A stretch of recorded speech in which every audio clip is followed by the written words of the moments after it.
Maverick News presents The Rick Walker Show. Defrag your mind.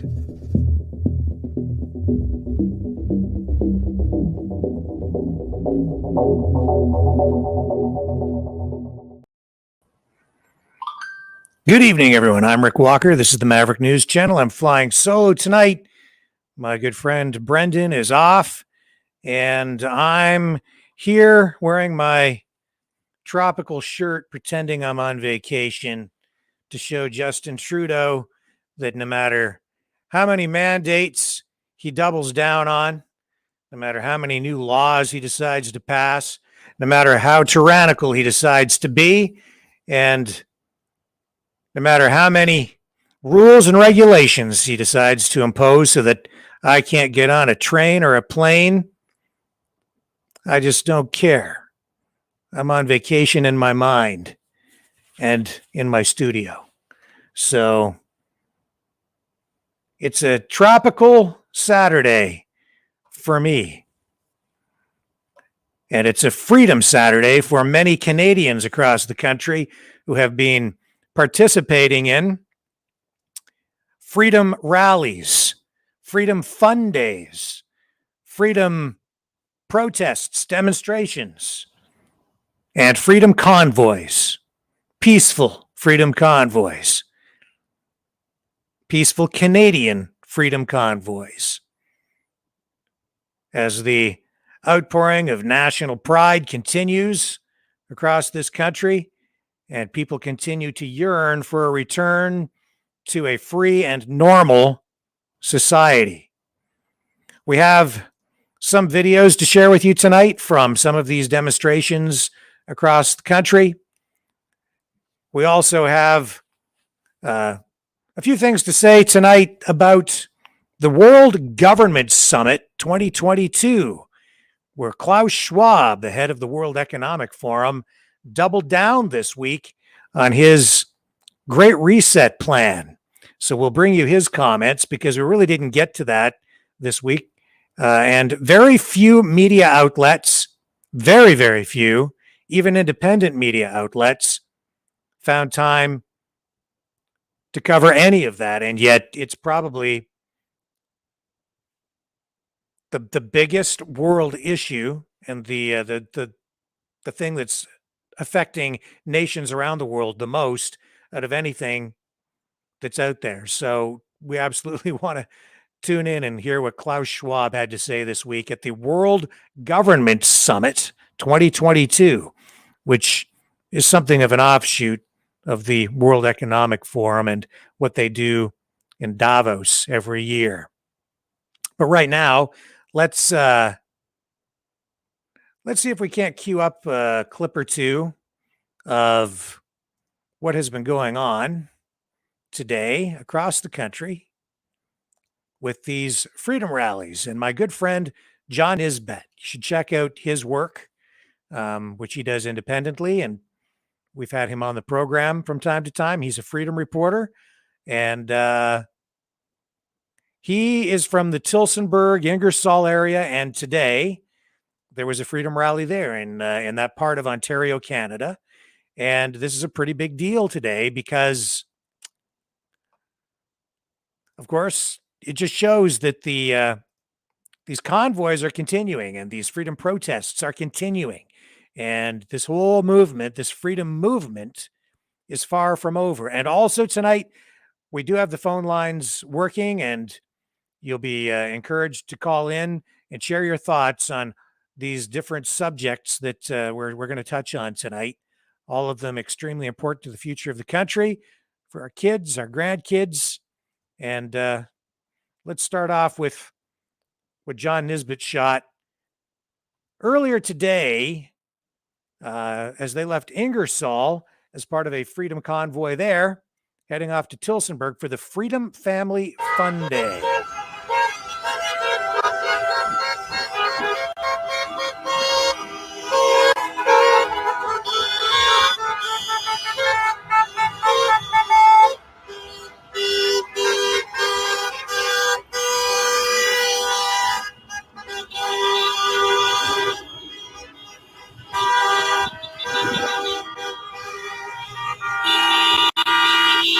quite a turnout.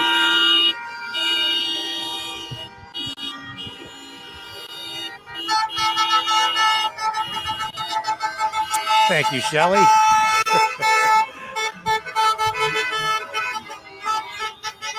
Yeah, Klaus Schwab, head of the Fourth Reich. We'll hear from him in a while.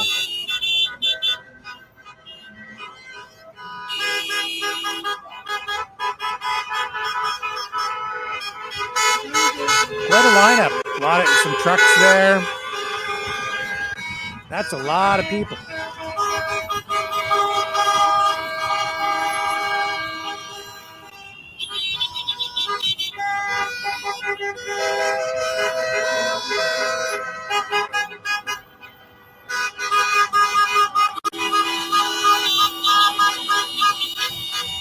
Oh, my shirt's a hit.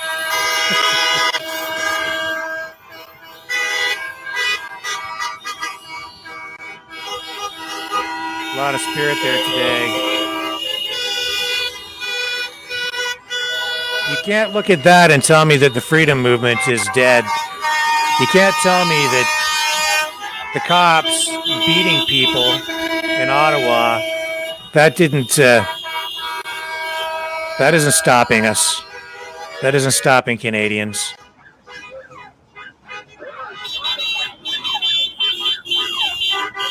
Yeah, they are all Mavericks, that's for sure. Mavericks, Patriots.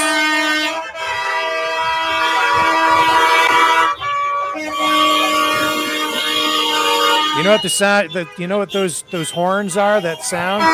That's the sound of democracy and freedom.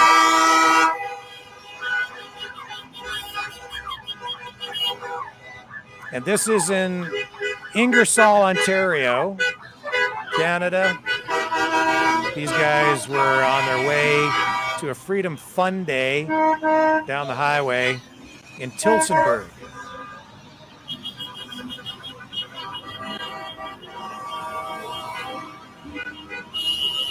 And again, this is video shot by John Nisbet.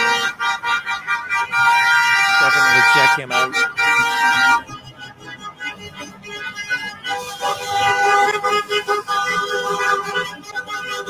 Look at the size of this. And this is a small Ontario town. Well, city. It's a small city.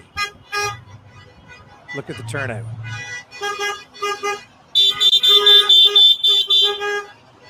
Canada still lives in the hearts of the people.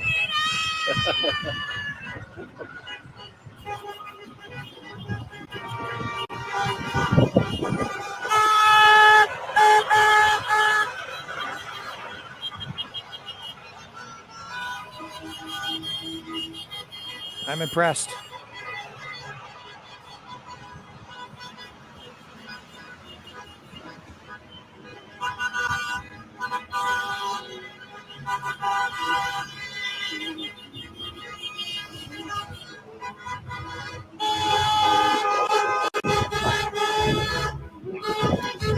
Hey, what are you doing this for?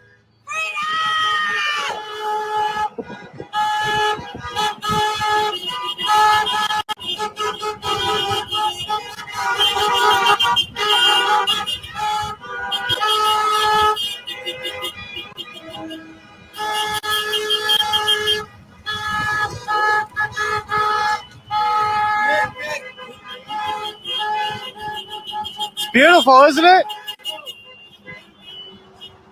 That's unfortunate that you call freedom stupid. So you think that freedom is stupid? That's pretty sad that you think that freedom is stupid.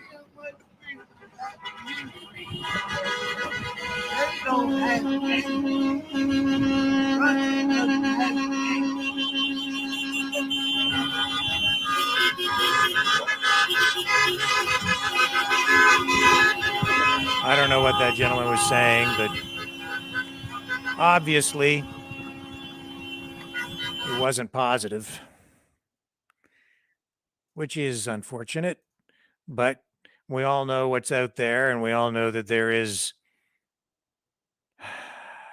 a great divide in the country, and that concerns me. It saddens me. And honestly, I don't really understand. I don't understand. Well, I sort of understand some of it, but I just don't understand the people who can't embrace freedom. I just don't know exactly at what point freedom became a negative term in Canada. Yeah, truckers rock the world. They certainly do today. They're heroes. Absolutely. Alicia Smith says, stop Penn Tom Tillsburger, Ontario. Is that the on-road at Woodstock? I'm not exactly sure where John was when he shot that video. It may well have been. Thank you, Sue. Appreciate that. I'm trying to be as fashion forward tonight as possible. Feeling kind of tropical. And my wife bought me this shirt, and I hardly ever wear it because it's so loud. It's a little louder than my personality. Unless I get on a rant, then I get pretty colorful, as you all know. Yeah, Highway Frog says they'll come around. I sure hope so, because it wasn't long ago when I thought that all Canadians were pretty much united on the idea that Canada was a free country, and that was one of its one of the best things about Canada and about being Canadian was freedom. I thought that was what Canada was all about. And then suddenly, half the country seemed to throw that right in the dustbin. I just don't know. And later tonight, I'm going to play an old recording of John Diefenbaker, former Prime Minister of Canada, for Joshua, who called in here last night on our phone system and was one of our very first callers on the show. And I'm going to play this old recording of Deef because Joshua indicated to me something that I already knew, which is that kids today are not getting much of an education in history, Canadian history. And I want to share this old recording with him to show him that he's not alone out there. He was a very well-spoken young man, obviously very intelligent, and I think a future leader. And he made a big impression on me last night. So I want to play this for him. That's coming up later in the show. Rick, I can't wait for bikers to head up to Ottawa. Yeah, that's going to happen too. And thank you, Helen. I appreciate that. So that's what was going on today in Tillsonburg. And we're going to have more on all of that as well. If you'd like to call in and join the conversation, you can do so by calling 1-833-975-3733. The phone lines are open right now. You can comment on what we're seeing here today on all of these with these freedom convoys and protests. There were other ones in Sarnia today, and I have some images that I'm hoping I can get processed in time from our friends out there in Red Deer, Alberta as well. John and Jaden were both out there today, and I do have some photos from them, so hopefully we can share some of what they have sent to us in addition to these other demonstrations that we're going to show you today. And I know that Carla Olson was out in Sarnia today, and maybe we can bring up a video of her. Yeah, she was down in Sarnia. Let's just she had a feed coming out of there that we can bring up here, and let me just share that with you. Just hang on a second here. I'm going to bring up Carla. You all remember Carla? She was she'd been on our program.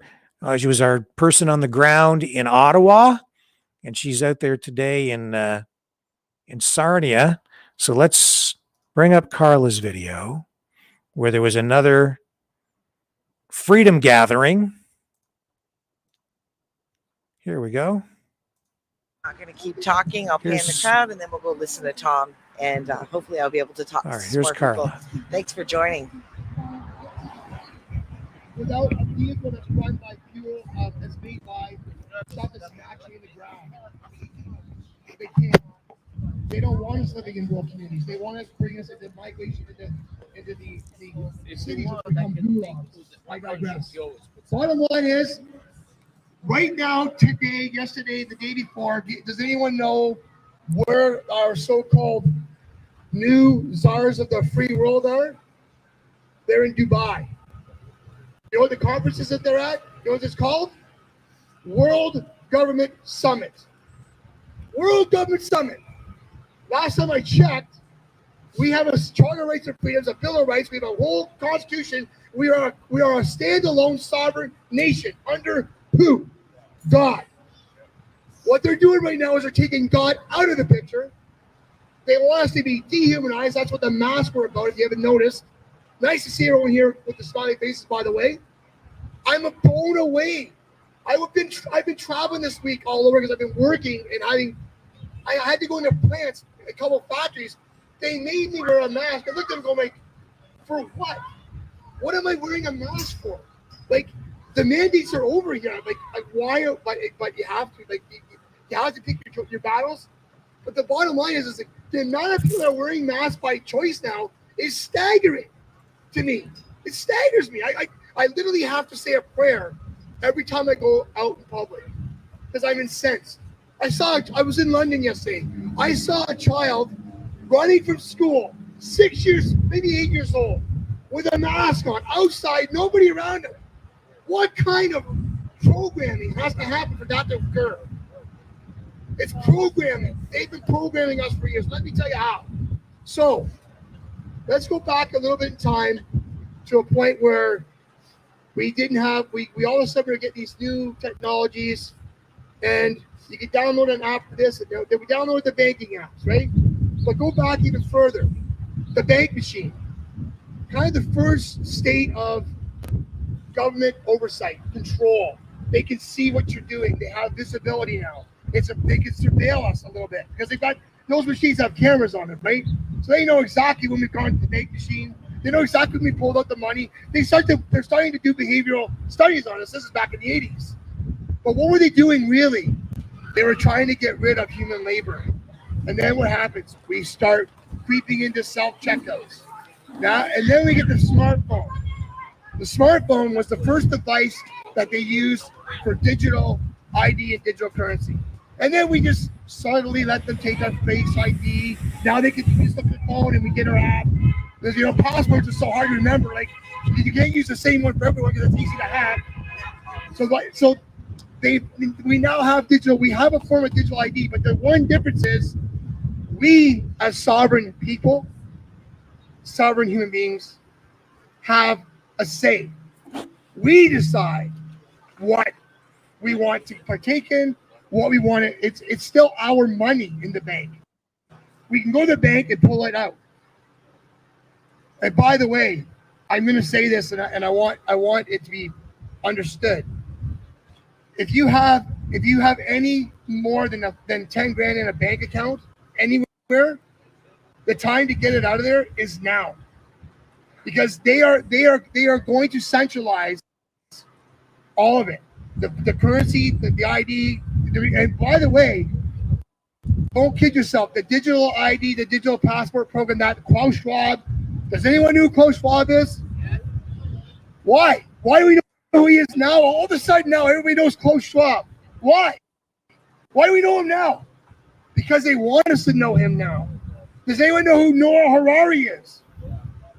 They kept Noah Harari hidden for 2, 3, 4 years. He went around and propagated bullcrap everywhere, and everyone started, and now he's being brought up as this amazing mind. He's a shill. He's a demon. He's an evil man. And he's awfully scary if you really read this guy's doctrines. It's horrible. So now we got all this reputation. Now we know who all these people are. Why? Because they have to tell us who they are now. And by the way, they already won. They did their experiment and we didn't pass the test. Sorry. 1% of the population stood their ground and didn't buckle, didn't take the back. 90% right now is the rate. I don't believe it. I don't believe 90% of us are fully vaccinated. But I do believe it. Sorry, I take that word back. It's not a vaccine. We're not vaccinated. It is an actual experimental therapy that is programmed. By the way, they're using, if you read documents, they're using that as a catalyst to, now that they've got us to take that shot, 90% of us, I think it's more like in the 70s.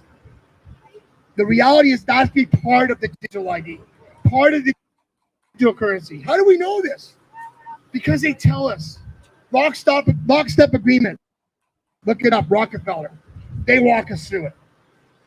Plan Event 201. Does anyone know what the Event 201 is? October 2019.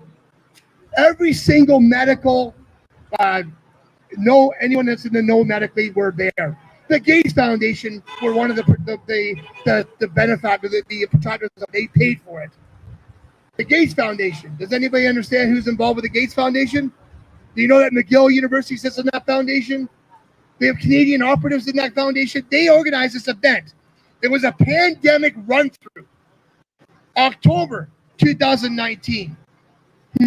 What was going on in October 2019 in China? Oh, yeah. The gain-of-function research that Dr. Fauci denied doing in Congress. It's on the congressional record. He denied doing gain-of-function research. So, gain-of-function research. I'll explain it quickly. I'm not a scientist. I don't claim to be a scientist, but I do know one thing. I have a sense of when something isn't right. Gain-of-function research is when they take animals and humans and they splice them together and they find a way to cross over viruses. And the coronavirus was the easiest one to work with. So what did they do? You didn't get corona from eating bats, everyone. We didn't get it. Sorry, this would break the bubble, but bat soup didn't cause coronavirus. They had a lab in Wuhan. $3.7 million. Dr. Fauci and Obama's gift to us when Obama left office. And here we are. We have one governing body right now in our world. You know who they are? They wear white coats. They're not elected. They are appointed. But why? Why are they doing this? Because it's the easiest way to keep us in fear. Nobody wants to die. Nobody wants their mom to die, their dad to die, their grandma to die, their kids to die. And the inoculation of the children is all part of the surveillance. It is all part of the PSYOP. They are psychologically programming us into certain behavior types, behavior models. By the way, we're all dissidents here. We're all the fringe minority. We're all the people with unacceptable views. I beg to differ. Our views should be more accepted than unaccepted. But this is what they do. They use smear words. They smear us, right? Crazy people. Look at that guy. He's angry. You're darn right I'm angry. I'm really angry. I got children that have lost parts of their lives. I didn't have children to watch them wear a mask to school and not want to wear it, but wear it because they have to. And when they don't put it over their nose, they get yelled at by a teacher. They get yelled at by a teacher wearing goggles, a face shield, and a face mask. Are you kidding me? No children. Tell me if you know any children that have died of COVID without comorbidities. Not a one. Critical thinking is now necessary for children. We are the ones that have to steward that. I digress again. World Economic Forum. Klaus Schwab is not the only evil villain in this story. They have figured out a way to infiltrate the youth. What they've done is they have a network, and he brags about it now because he's explaining it, because he's already got us tracked in this alternate universe that we're in. And what happens is they grab young movers and shakers that have good presence, have good speaking capabilities, have some significant advantage, and they're called the Young Shapers.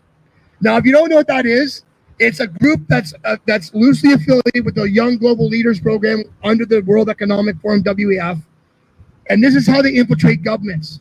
They infiltrate city councils. And by the way, they're using city councils as their first layer of government to infiltrate. Why? Right here. You think there's oversight in this city? Where's the oversight? We have a mayor right now. We have a city council that's fighting expansion in Brights Grove. Why? Why? Why are they fighting it? Because it doesn't suit them. They're not supposed to support it. They have been told by their lords in the one world government, the new world order. I know these are buzzwords, but it's true. They actually said that in the world government summit this week.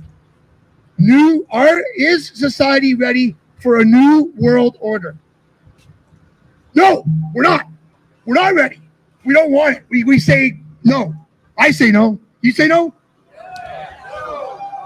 How do we get 1 million, 2, 3, 4, 5 million people to say no? How do we get the city of Ottawa? I was there for 2 weeks. How do we get Ottawa to go from a city block radius to all the way out to where Laurentian Mall is? St. Laurent Mall is. How do we do that? Because it's up to every one of us. I want to encourage you to activate yourself. Step out of your comfort zone. Step out of. I know it's hard. No one wants to fight with anyone. No one wants to argue with anyone. But don't just argue. Argue with facts. Facts are on your side. There's so many resources. Like there's JAMA, the JAMA Medical Journal. There's so many pieces of documentation of what the NIH has done. Just look at what they've done with the SARS-CoV-1. So, anybody ever test positive for COVID here? I hope not. The tests don't test for COVID. What is COVID? What is COVID? I don't know. Is it coronavirus? Is it Wuhan virus? Is it what is COVID? By the way, COVID-19, it's 2022, guys. It's not COVID-19 anymore because it's gone. The viruses, the coronavirus doesn't stay one thing. It mutates, and then herd immunity, natural immunity. By the way, there's now a clip floating around of Dr. Fauci, who says in that clip that natural immunity is the most effective way to stop the spread of virus and pathogens. What happened? What happened? Well, money happened. Greed happened. But more importantly, megalomania happened. We have megalomaniacs. I can name a few. I will do this. George Soros, one of the most biggest megalomaniacs out there. Bill Gates. Bill Gates says we will eat fake meat. We live right here in Lambton County. We have some of the best beef farming, chicken farming, pig farming in the Canadian country. This country, right here. Do you want fake meat when you have that basket sitting in your backyard? I'm not eating fake meat. I won't eat. And if I eat now, if you don't eat meat, that's okay. But if you eat meat, go to the farmers. They got lots of it, and you know what? It is darn tasty. Anyways, bottom line is, these guys want us to be under them. They want to take thoughts of us. We're useless eaters. I don't know. I'm not useless. I know one thing. I get up every day. I wake up, I dress up, I show up. Some days I do well, some days I don't. But one thing's for sure, I never give up. I never stop trying. Because the bottom line is, what else are you gonna do? I'm not taking that shot. I'll die before I take that shot. They could try and starve me to death. I don't care. Because the bottom line is, my DNA is mine. It's my birthright. God gave me this body as a vessel. When I die, I know where I'm going. And I sure as heck ain't gonna jeopardize that. So the World Economic Forum, I'll leave you two things. Look it up. Look up young shapers, young global leaders. I'll give you a couple of them. Does anybody know who Tulsi Gabbard is? And I'm not going to use the word paid opposition. That's buzzwords that they give us. They always want to talk. I hope to God that maybe someday Brandon McCaskill, Jeff McCoy, Carl Olson, hopefully one day we all get the honor and distinction to be called paid opposition. Because you know what? That tells you that someone's on the target. When they say paid opposition, you think, oh, that guy's on to something, or that person's on to something. But I'll give you a couple people. Tulsi Gabbard, right now, is a very, very prominent, young, vibrant, and very articulate woman who has some great ideas, some great policy ideas. Young global leader. Paul Poilievre. If you think that the conservatives the white knights are going to save this country, think again. I hate to break it to you. Our political system is broken. Our political parties have been infiltrated by George Soros, by the World Economic Forum, by Klaus Schwab. They brag about it already. They've already broadcast that across the world. They've scrubbed it from the website, but it's there. Holly Vieira was a world young global leader. Michelle Rempo, anyone know who she is? She's one of the advocates for, and I'm not going to get into it, but she's one of the advocates for a policy that's very detrimental to children. Look it up. Young global leader. Christian Freeland. You know she wrote a book about some nefarious character, right? She's not even a finance. How can someone who has no idea of economics, never run a business, never been in business, who is an academic, run a country's finances? I bet you before she became in the finance office, she didn't even know what GDP was. This woman wrote a book about someone. The guy's name is George Soros. Look it up. These guys are infiltrating us one by one by one. But the most notorious one I want to point out, because everyone loves the guy. He's a good-looking dude. There's a patch, veteran. He's a hero. Dan Crenshaw, young global leader. Dan Crenshaw was made notorious. And this, I want to leave you with this. Whenever you see this happen, you got to think, what's going on? Why is that happening? Dan Crenshaw, Pete Davidson, who's whatever. He's someone that no one should follow ever. Anyways, he did a segment and he was talking about the upcoming elections, the midterms, and he put Dan Crenshaw's picture up and he made fun of him because he had a patch on his eye. It wasn't by accident. Dan Crenshaw was put there on purpose. They wanted to bring his profile up. They used Saturday Night Live to do that. Used the fact he's a veteran, has a patch. They made fun of him. And what happens? A couple weeks later, Dan Crenshaw's on the Weekend Update. Just out of the blue, just like that. He's now he's a polarizing figure. Everybody knows who the guy is. He's famous. Not by accident. So this is all the stuff you got to. So the digital ID is coming. What it means is you're not going to be able to use cash eventually. They're going to get rid of cash. But I believe this. I believe that there will always be a need for cash. There'll always be a need for silver. There'll always be a need for gold. And there'll always be a need for things that people need. And that will become the currency of us with unacceptable views. I want a haircut. I'm going to have to go and see my friend Jim here. And I'm going to say, I don't have I'm not using digital currency because I've exited the system. I became Neo and I'm no longer part of the Matrix. And I'm going to give you some silver. I'm going to give you some gold. Or maybe you want me to like go and collect some money for you. I don't know. Whatever. I'll cut your hair. There you go. But what's that? Yeah, skill exchange, exactly. We're going to have to come back to where we were in the very beginning of all this, where we trade goods for services and services for goods, right? So it's never over. We are the superior beings on this earth. We have the ability. Our brains are massive. And when we use them properly and we actually tune into the spirit and we turn into what's going on around us, and we take off, the glasses like they do in They Live. Oh my God, you actually start to see what's really going on. The awakening, our job is to get all this information. And you know what? Just tell people. One at a time. Tell them. Say, look, I don't want to burst your bubble. I know you're an ostrich right now. I know your head's been in the sand all this time. And I know you don't want to hear about it. And I know you have cognitive dissonance, but you need to wake up. Here's what you need. Here, I need to tell you this. And then watch them go. And then go, it's okay though. There's a plan. We got freedom fighters all through the station right now, driving trucks. The truck drivers can actually do they've done more than anything in activating the society. They're activating all of us because we all want to do something collectively. It's not easy because the Marxists have done a masterful job at dividing and conquering us through narratives. Anyways, I have talked long enough. I want to let you guys know, activate yourselves. Tell one person, do your research. Never be afraid to speak truth. The most important thing is a lie always gets agitated by truth. So if you want to agitate all the liars, tell the truth and watch what happens. All right. Nothing is impossible. Why?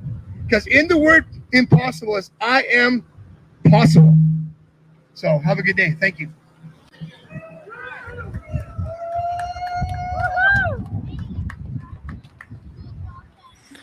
So that's what was going on and has been going on in Sarnia today. Sorry, one more thing. I forgot to announce. We decided to have a forum on Mondays. Brandon McCaskill, Brandon on the Go, Jeff McCoy, real Jeff McCoy. Brooke Day and myself. It's called Momentum Mondays, and we pick topics and we talk about them, and we try and break things down in a very systematic way. I get kind of excited, and sometimes I control the conversation a little bit, maybe, but I do my best to not do that. But it's a great. It's on Brandon McCaskill's Brando on the Go YouTube channel, and if you really want to get more information, ask questions. It's very interactive. Brandon takes the comments and we address them as they come along. It's on Mondays at noon Eastern time. We're going to start getting some guest speakers out to talk about what's been happening in the movement, and don't worry about elections, okay? Because the election's going to take time. It's going to take us time to unwind and take away what these guys have done to us in our government, right? We have to find people. We have to find our champions, and we have to make sure we vet them very heavily, right?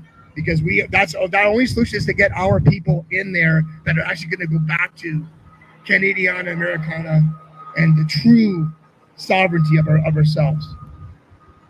Have a good day.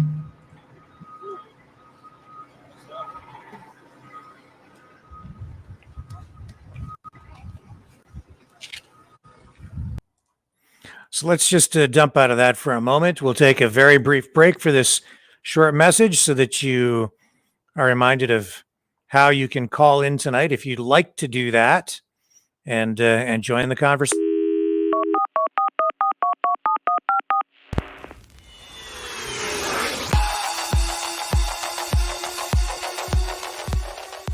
Join the conversation. Call 1-833-975-3733. That's 1-833-975. Free. Speak up. Speak out. Make your voice heard. Maverick News. Fighting for freedom by defending your right to free speech. Be a maverick. Join us.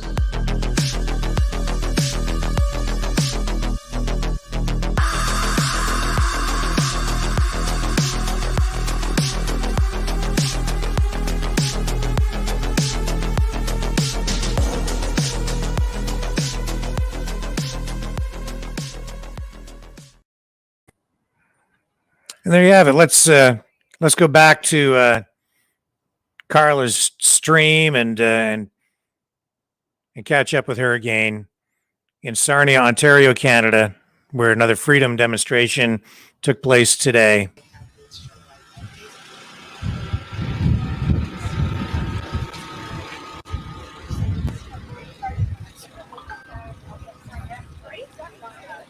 Pretty loud.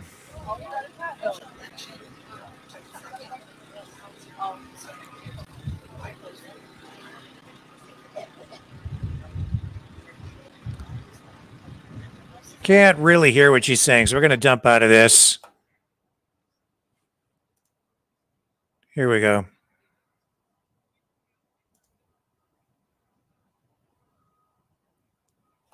Hi, beautiful. I'm asking people with the federal or the provincial election coming up, and Yes. you live in Sarnia-Lambton. I do. What do you think is wrong in Sarnia-Lambton, and what would you like to see changing?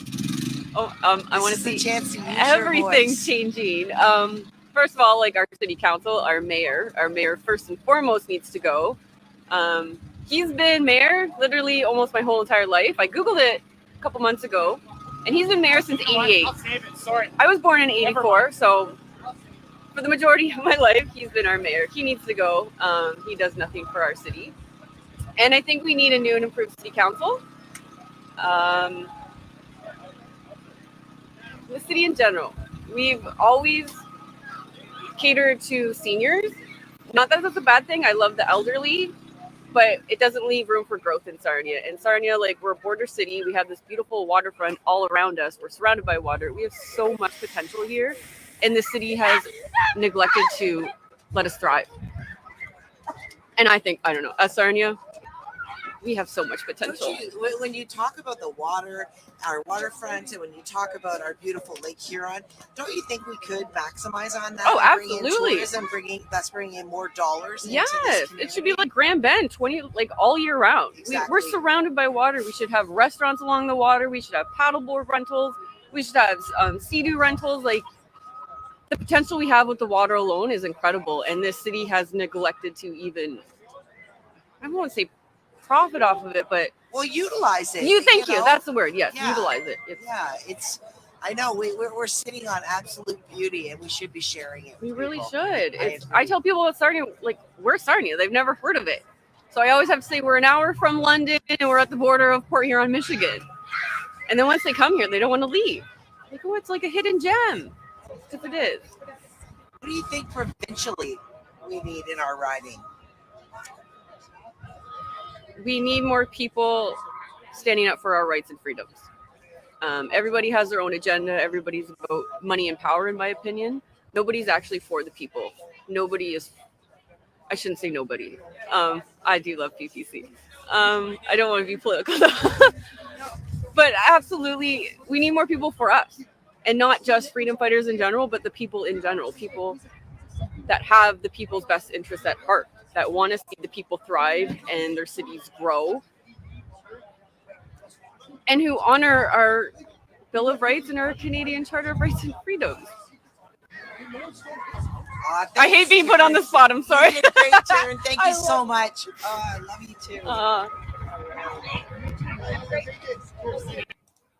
And again, that was Carla Olson, who you came to know because she was our eyes and ears in Ottawa during the truckers' demonstrations up in the nation's capital. And she was on the ground again today, shooting video in Sarnia, Ontario, her hometown. And that's where freedom demonstration was, of course, taking place. And let's go back now to John Nisbet, who shot this additional video in Tillsonburg after they arrived at the Freedom Family Fun Day in the town of Tillsonburg, Ontario. Here's John. Hello, everyone. I'm out here at the Tillsonburg Freedom Family Fun Day. And there are lots of people out here. We're out here on a country property. I'll just kind of show you behind me here.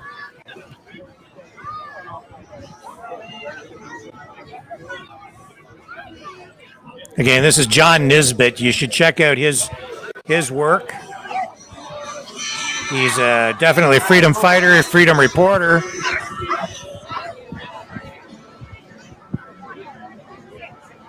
With his new media company, and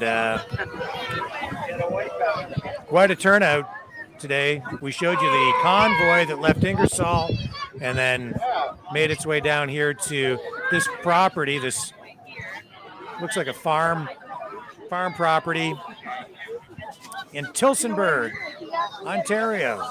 Look at all the families and the Canadian flags.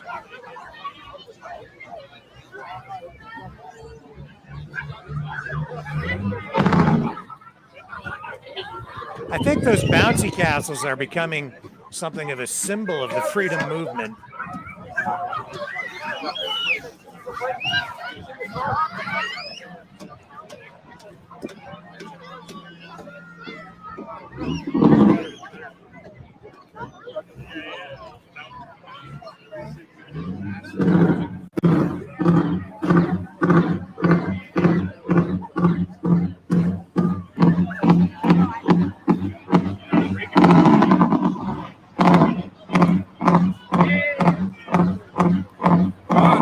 Yes, sir. How you doing, sir? Good, how are you? Richard Beausoleil. Are you on my Facebook? Facebook stuff. Right on, brother. You know, See friends here. like Randall, Linton, and them. Where did you come from today? Well, we live here in town. Oh, do you? Yep. You live in Tillsonburg? Yep. Sweet. Yep. Saw a lot of support, a lot of people out on the end of their driveways. And Oh, no, it's awesome. No, it's awesome. We watched as you guys left the Ingersoll. So we were waiting for the convoy to get here. Figured we'd come over and see how everyone's doing. Looks like a great turnout. Yes, no, everyone's doing well. It's amazing. Beautiful. No, but I want to say hi. I never get to meet any of the people in person, right? Appreciate that.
I don't know. I'm seeing some people saying they have no audio. Can people hear this?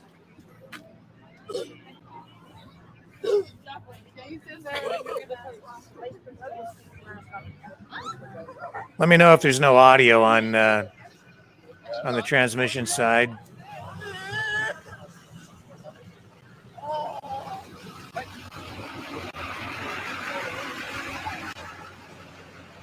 Okay, so we have audio. We're good. So that was John Nisbet with his video stream out of Tillsonburg, where it was Freedom Family Fun Day. And yeah, I'm glad the cops didn't come down there and bust any heads. That was nice of them. Yep. That was nice of them. And as we heard from that speaker in Sarnia, this past week was marked by the World Government Summit 2022. And the keynote speaker right off the top, the one, the only, Klaus Schwab, head of the World Economic Forum. In the minds of some people, Klaus Schwab is still something of a fable or a myth, certainly a mythical type of figure. And the World Economic Forum, to some people, still remains something of a conspiracy theory. But make no mistake, it's a very real thing. And this week, as an extension of the World Economic Forum, the World Government Summit took place. And we have for you now the address from Klaus Schwab, so you can hear what he had to say virtually to these global leaders who attended this summit. So let's bring this up and we'll play this clip for you now. Here's Klaus. Your Excellencies, ladies and gentlemen, it's my great honor to participate for the 8th time at this important meeting, even if only in a virtual way. I would like to express my high respect to His Highness Sheikh Mohammed bin Rashid Al Maktoum for having taken the initiative for creating such an important global platform for governments shaping the future. I also want to congratulate Dubai for having organized such a successful World Expo, despite all the repercussions of the global pandemic. Last November, in partnership with His Excellency Mohammed Al-Gargawi, we brought together 60 top intellectual thinkers here in Dubai. Thank you to His Excellency for enabling this initiative to define a longer-term narrative to make the world more resilient, more inclusive, and more sustainable.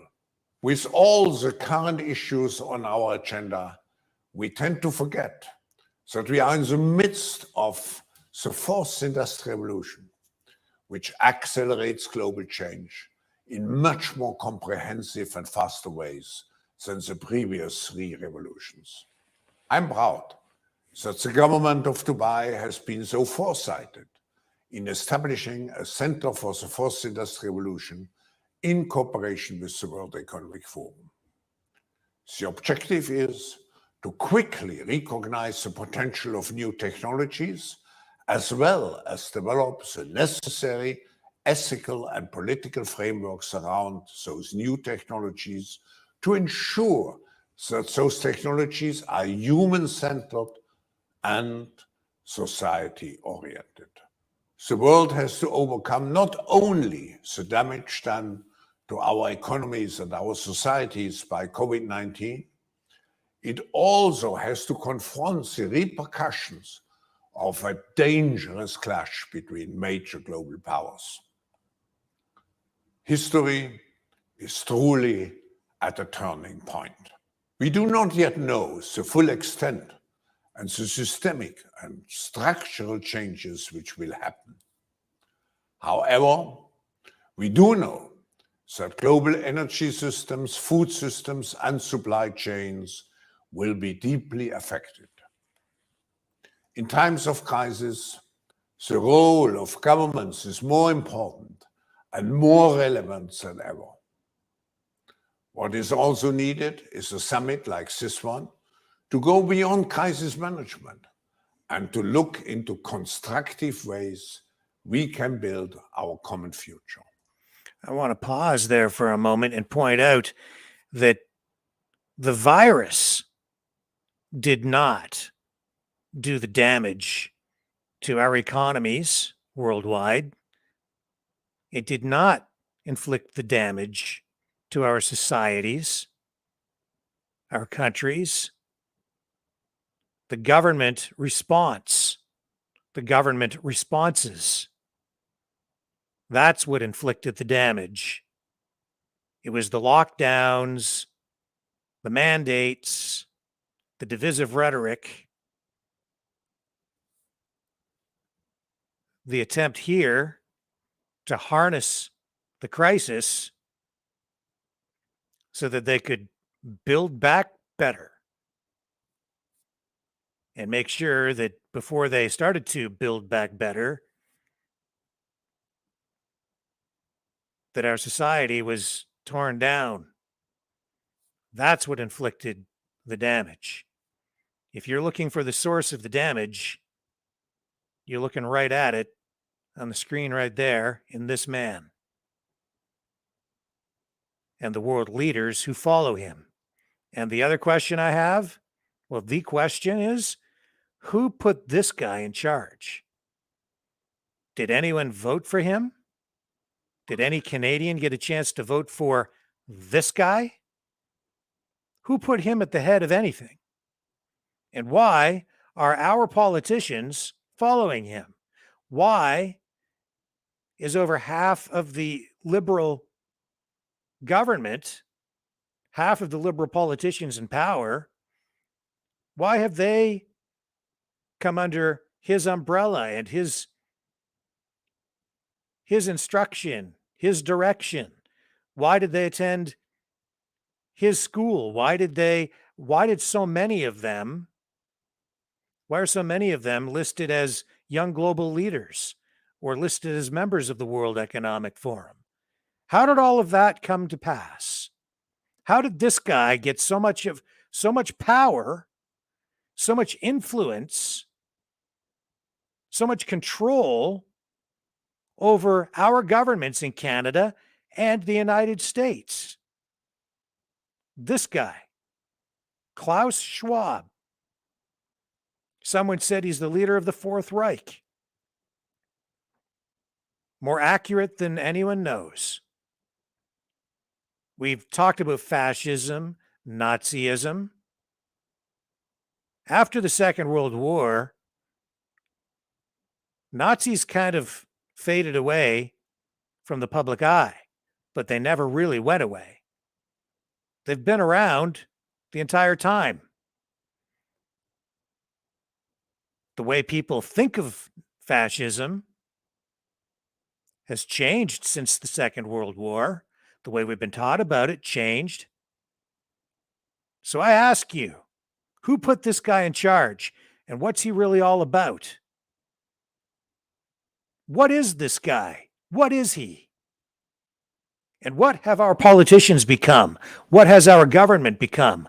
I've said it before and I'll say it again. Canada is gone. The Canada we knew no longer exists.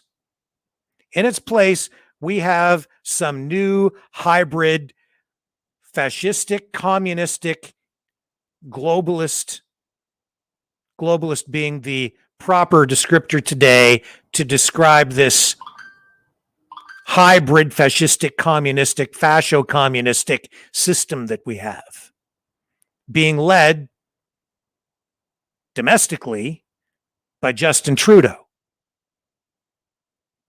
But at the very head of the whole pyramid, I think, is this guy, Klaus Schwab. Where's the democracy in this? Where's the democracy in this guy? And all these world organizations, the World Economic Forum, the World Health Organization, are they part of a democracy? We take direction from them, the United Nations. These nations, most of them that are members, are not truly democracies, if they're democracies at all. The United States, Canada, many of these Western countries, whatever is left of them, those are the democracies.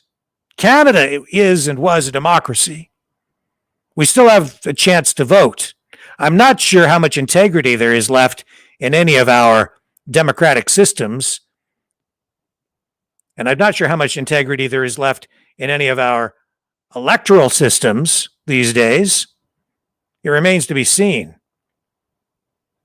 But one thing is certain. When you talk about this guy, you're not talking about democracy. You're talking about globalism, global control, a move toward a one world government under which countries like Canada are now under some sort of globalist control. It's not a conspiracy. He's talking about it right here. If he doesn't have control over these countries, if he doesn't have influence, then what is he even saying? Of course he does. We're in deep, deep crap. This guy is controlling our countries because he's controlling our politicians. We've got a serious problem. A virus doesn't destroy your economy. The government response to the virus can and did. And it continues to wreak havoc. The government response, not a virus. And every government around the world that's part of this movement has moved in lockstep. Not just in terms of actions, but also in terms of public messaging. Build back better. It's a phrase, it's a marketing phrase that was used globally, even as part of political campaigns in many countries, including in the United States. And those words have even been used by Justin Trudeau in Canada. It's no accident. It's all by design. Let's go back to Mr. Schwab. Our futures are intrinsically connected to one another, as the profound challenges to mankind, such as climate change, are globally interconnected and require collaborative responses. Translation, brace yourself for radical change, a Green New Deal under which The West will be taxed extremely heavily. It will become extremely expensive to drive a car. And if you do have one, it will be electric, whether you like it or not. And if you think that's about the environment, take a look online and look up the strip mining of lithium and see how environmentally friendly that is.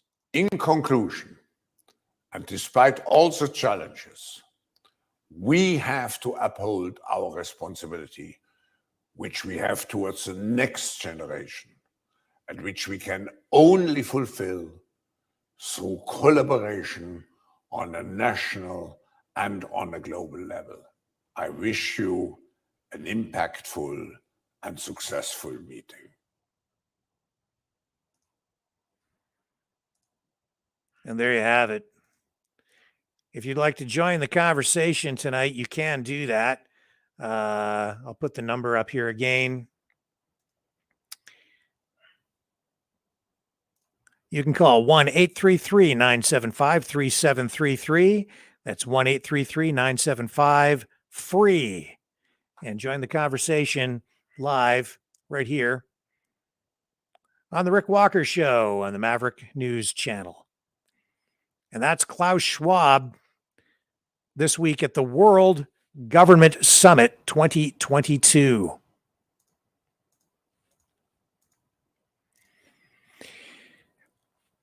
So I don't know. I find all of that very disturbing. I find it is an assault on our democracy because, as I say, nobody voted for Klaus Schwab. And yet somehow he has great control and great power over our country, over what we're doing and what we're all about. I fear for the future. I am Canadian 71 says no P is including his peon minions. Maverick Multimedia Rock says Peter McCardle. Thank you, Peter.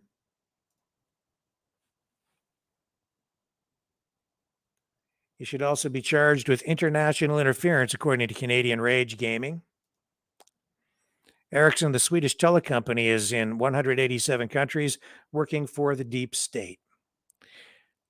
Yeah, I really don't understand him. What exactly does he want, says Raylex. They want power. They want control. They have an agenda, and it's been in place for a very long time. And this movement, I think, really began post-World War II, underground, and I think it really picked up steam in the 1960s. And that's what brings me around to this old recording of former Canadian Prime Minister John Diefenbaker that I would like to play tonight. It's off an old album, actually. So we're going to play that because of this phone call that we received here on the program last night from Joshua. There is a call coming in here, so let's pick up Jared. We'll pick up Jared here. And Gary is on the line too. So let's go to Jared first. I have to bring him up onto the call. I'm by myself here tonight. Again, self-producing. Just give me one moment and we will have Jared on the line. Jared is out there in Red Deer tonight, I believe. And hopefully we get him on the screen. Hello, Jared. Can you hear me? Red Deer tonight, I believe. Jared, are you there? I can hear you. Hello, Jared. Can you hear me? Yes. Hi, how are you tonight, Jared? Very good. Excellent. You're out there in Red Deer tonight. Very good. Excellent. Yes, sir. How are you? Here tonight. That's great. We're getting some echo and feedback there, Jared. Maybe you've got the program on in the background. I don't know how well you can hear me, but there seems to be some sort of a delay or something happening on the audio. Can you hear me? Okay, I paused it. Okay. Can you tell me what was going on out there in Red Deer today at the Freedom Rally? Well, to be honest, my name is not Jared, and I'm not out in Red Deer, Alberta. Oh, I'm sorry. Located in Antarctica. Oh, okay. I'm sorry. Who am I speaking with then? Is it Gary? Gary, yeah. Great. So where are you calling from, Gary? Antarctica. Antarctica. Wow. Yes, sir. No wonder we have echo and delay. Well, we appreciate you joining the program. What were your thoughts tonight on what we were just running? Well, it's all very disturbing, but optimism is in the air. We're seeing that across Canada today at a lot of these smaller freedom rallies and convoys, which some of them were quite sizable. What's going on up there in Antarctica?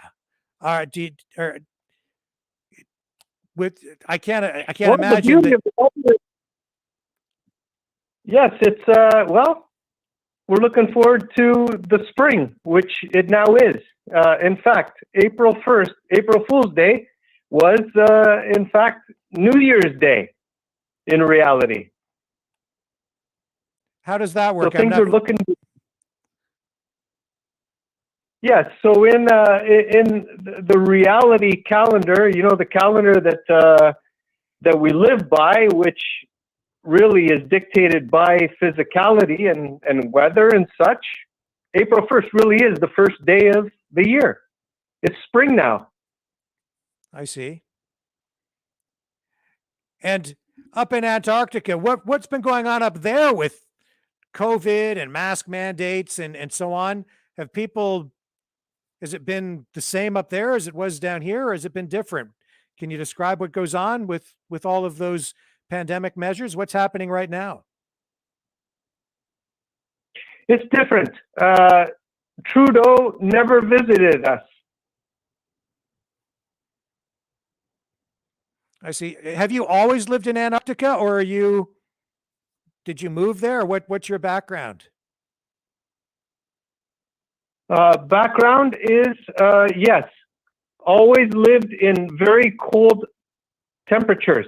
But what most people don't know is that there are also climates in Antarctica that are not unlike what you would find in southern Ontario, believe it or not. And I visited southern Ontario one time. That's interesting. Is that because of proximity to water bodies that hold heat and things of that nature? I think it has a lot to do with just lies in general. I'm sorry, with what? With lies? Yeah, with lies, with what we've been programmed to believe.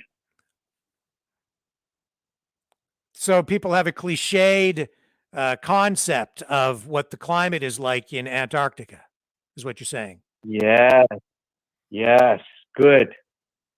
Yeah, in general, people have a cliche that really aligns with what their reality is and what they've been taught. So even in terms of our life, I think Rick Walker is about the age of the all-seeing heart. And we grew up, you know, in a time that we were shown certain things. If not, there was no television. We were relayed information via sound, and before that, we were relayed information via the press. Right. Yeah, media is a very powerful thing, so it can shape our perception and concept of what reality is, right? Yes, sir, Rick. And, you know, marketing in general, that's really the key word if we're going to take anything away from this. And one of the key words under that umbrella is the word propaganda.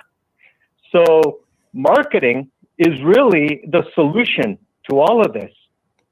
Mm-hmm. Really, at the end of the day, we've been, and Rick, I think you can appreciate this, and I've been observing your channel for many weeks now, months.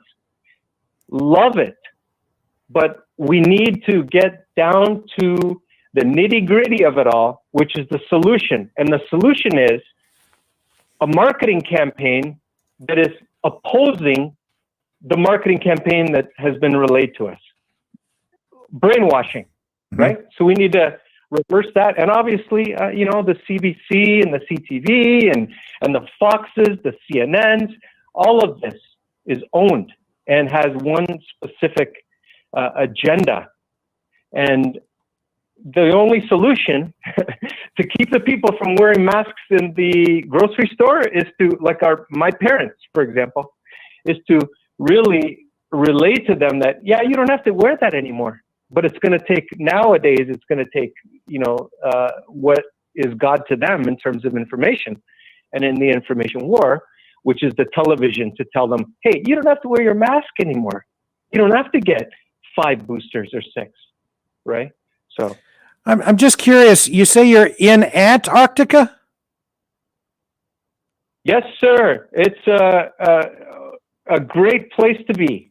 And what town or city or community are you in Antarctica? A ferry ride away from the most southern point of Chile. Chile. Yeah. So on the map, yep. Okay. I would really look at the United Nations map, the one on their flag. Okay. And then look at Chile, South America, and you know, a ferry ride from there would be closest to where I am. I see. So when you say Trudeau didn't come to visit you, like you're not in any part of Canada, are you? No, Antarctica. No. And right. John Kerry came. Right. John Kerry came, but you're like at the south. Trudeau didn't you're way south. Oh, I'm. If you look at that ball, I'm on the bottom. Right. Yeah. John Kerry came though. Okay. Yep. The Pope came. He did at one point, didn't he? I recall that visit. Oh. Yeah. Oh, what a blessing. What a blessing. So in Antarctica, do the people there, like, again, was like the pandemic response, was it similar to what you've seen in other parts of the world? Did it need to be? Did you have much of a COVID outbreak down there? Oh, no, we are isolated by a great wall. Yeah. Yeah, and also think about it. There's only one way here, right? By boat and by permission. Interesting. So did they have mask mandates? Was there any COVID down there? Have people been ill from it? The whole world has not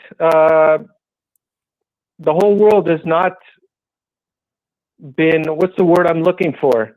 There's no corner of the earth that has not experienced something or some type of ill effect as a result of this brain programming. Interesting you describe it that way. Do you think the virus is not real, or is it just brain programming in your estimation? Is it just psychological warfare, or is there is the virus also a real thing, do you think? Oh, yes, sir. Rick, you ask great questions. First off, the flu is nothing new.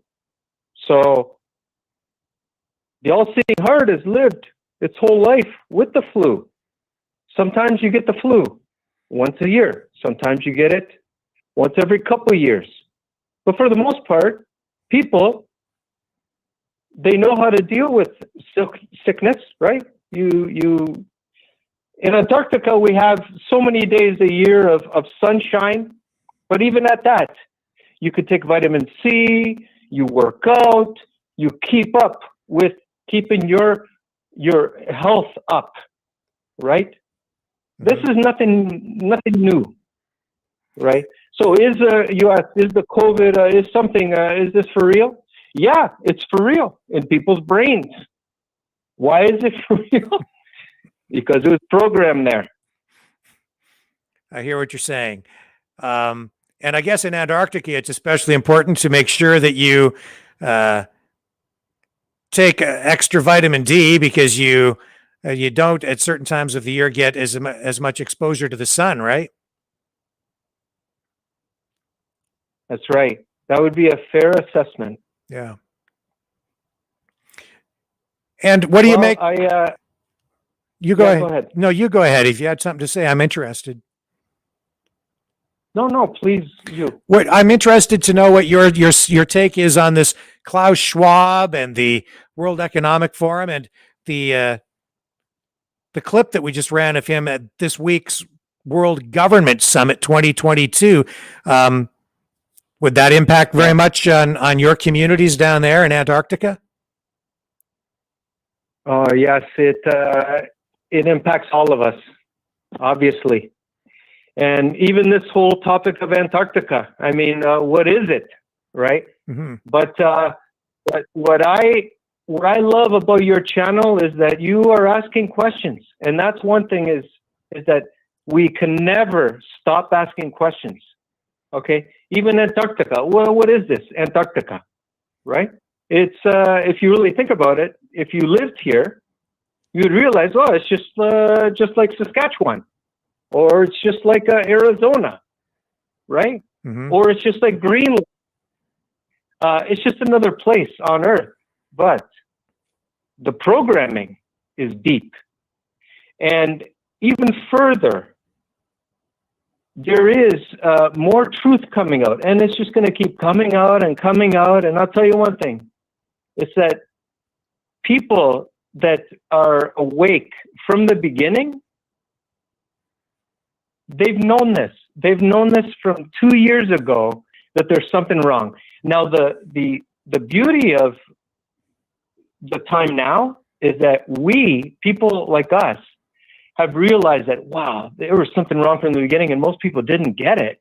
Now, people have really started to understand that there is something wrong. And the truckers, that was such a beautiful thing to see. And now, James Topp, great interview with James Topp you just did. And even Mackenzie just did an interview with him. This guy's walking across the country and showing us. Yeah. Isn't that incredible? Man. Yeah. It's amazing, Rick. So keep up the great work, brother. I won't take up too much time. Yeah, I just want to ask you something else. Climate change. People here have certain ideas about climate change. They think about the Arctic. They think about Antarctica. They see pictures on the news of slabs of ice breaking off of icebergs. They see pictures of polar bears, and they're told that, you know, they're all going to be extinct soon because of climate change.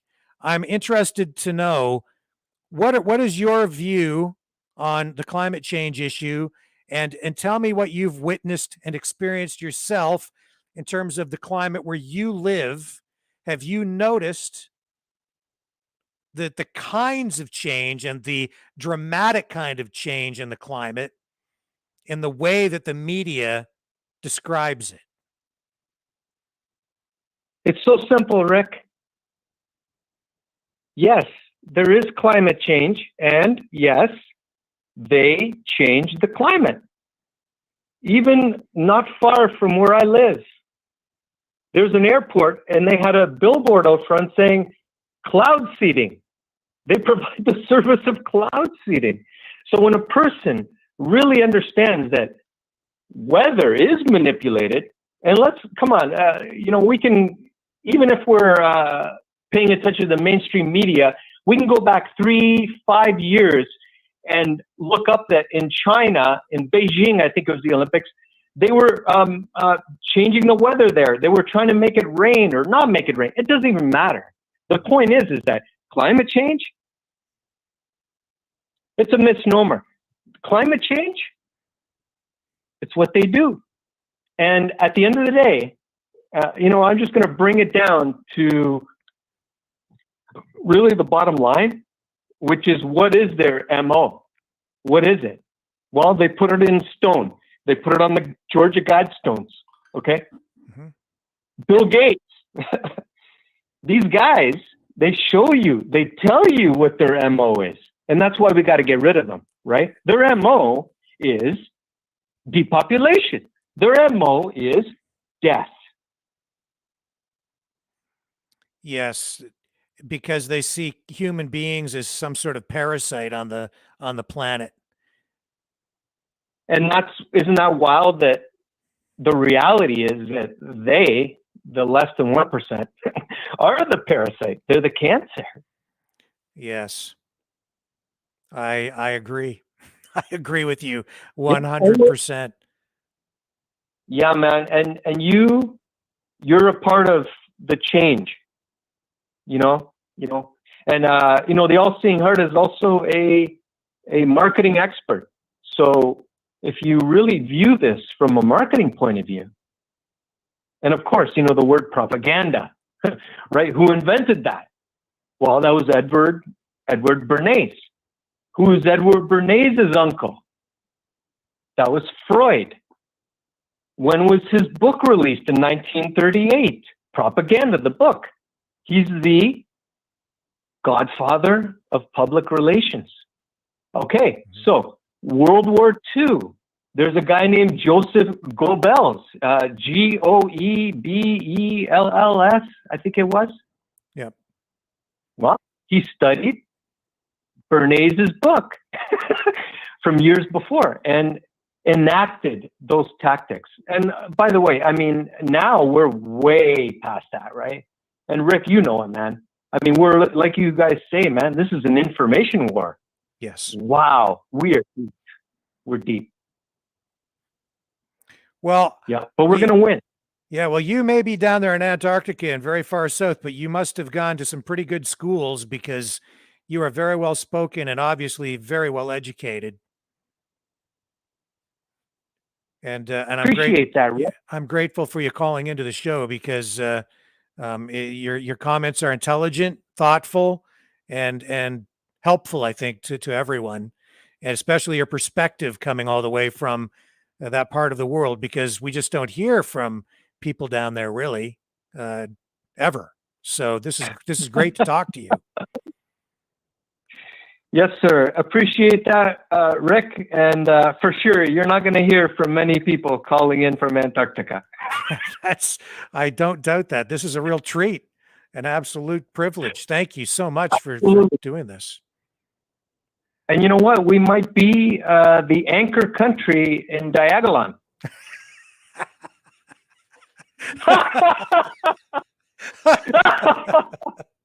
That's hilarious. That is hilarious. We have to be careful what we say about things like that on this program, though, or we might get, well, one way or another, I think we're all going to jail with Jeremy McKenzie anyway. So don't worry. And brother, there's only one jet. So there's no worry. That is hilarious. Gary, thank you so much for calling into the program tonight. It's been great.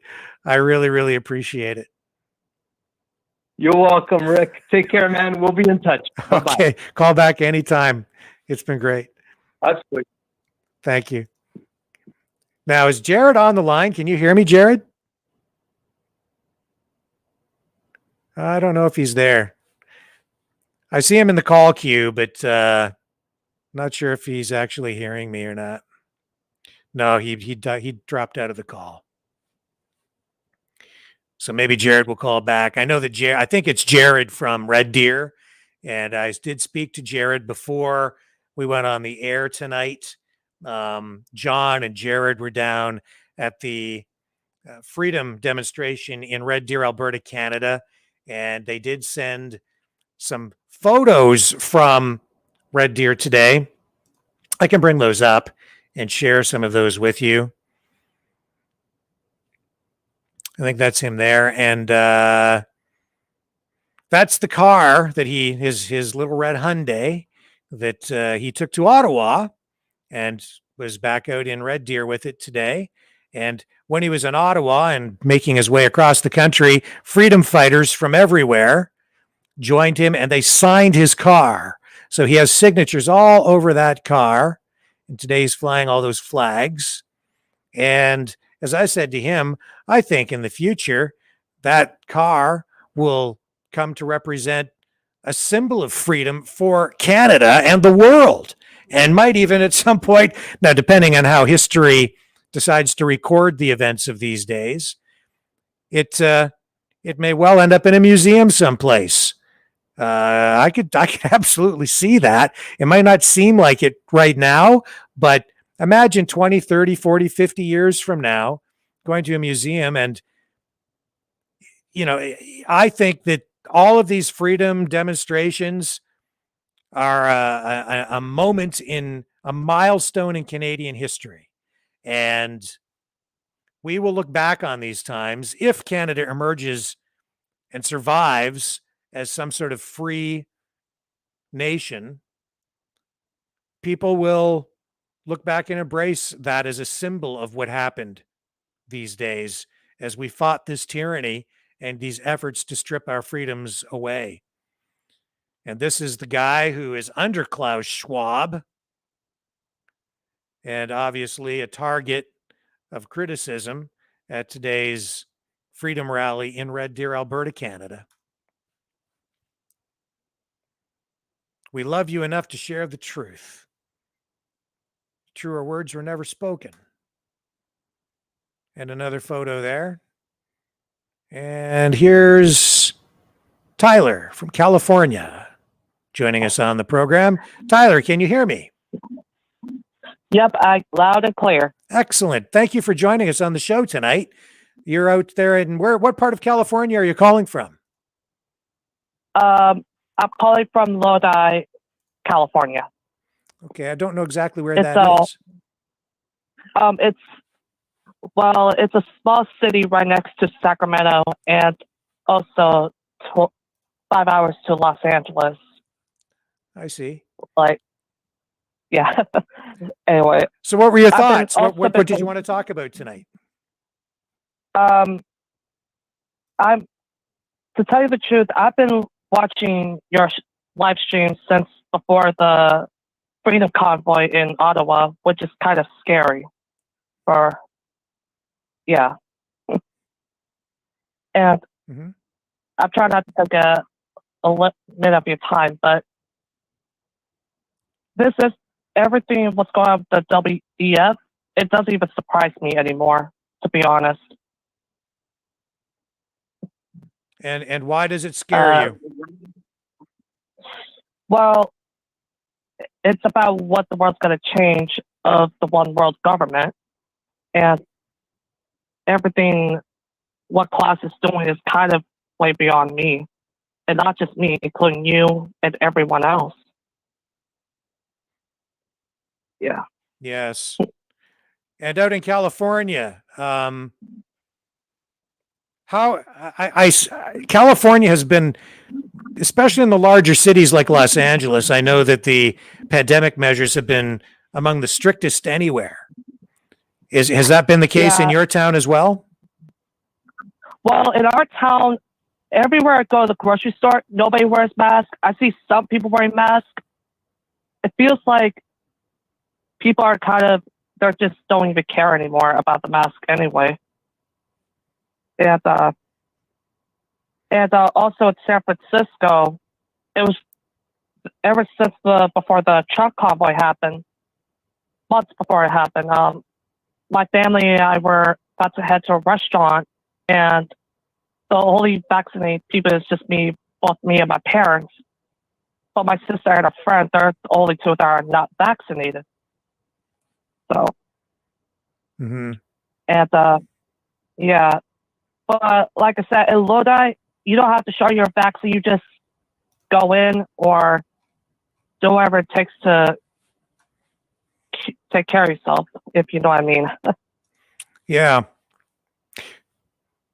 So again, back to the World Economic Forum, are you concerned about the United States and countries like Canada losing their sovereignty, our rights, our ability to determine our destinies as nations? And are we losing our rights as voters because of this move toward a one world government? Well, I only have a little bit of an answer, but it's just that I feel like even if we do lose our rights or our freedoms, we just have no choice to start a revolution, with or without, with violence or not. That's my personal opinion. So you're afraid that there might be some sort of a violent conclusion to this?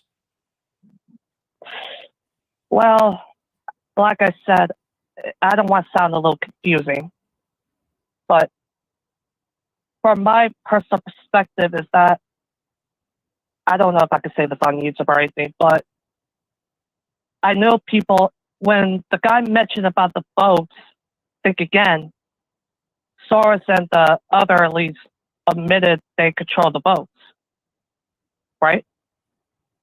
Okay, I'm not sure I follow you, but okay, just continue. I'm not sure I'm understanding what you're saying. All right, I'm gonna be careful what I speak because this is my first time on the phone with you. Yeah. So what I'm saying is that the only way to do that is to stop these people from controlling the country, making sure that they don't want to be told what to do. Make sure that we need to fight for our destiny, like actually fight for the death of our freedoms. Mm-hmm. Well, I just hope that we need to keep fighting what we gotta do. Well, I appreciate you calling in tonight, Tyler, and you sound like a freedom fighter to me, and someone who loves your country.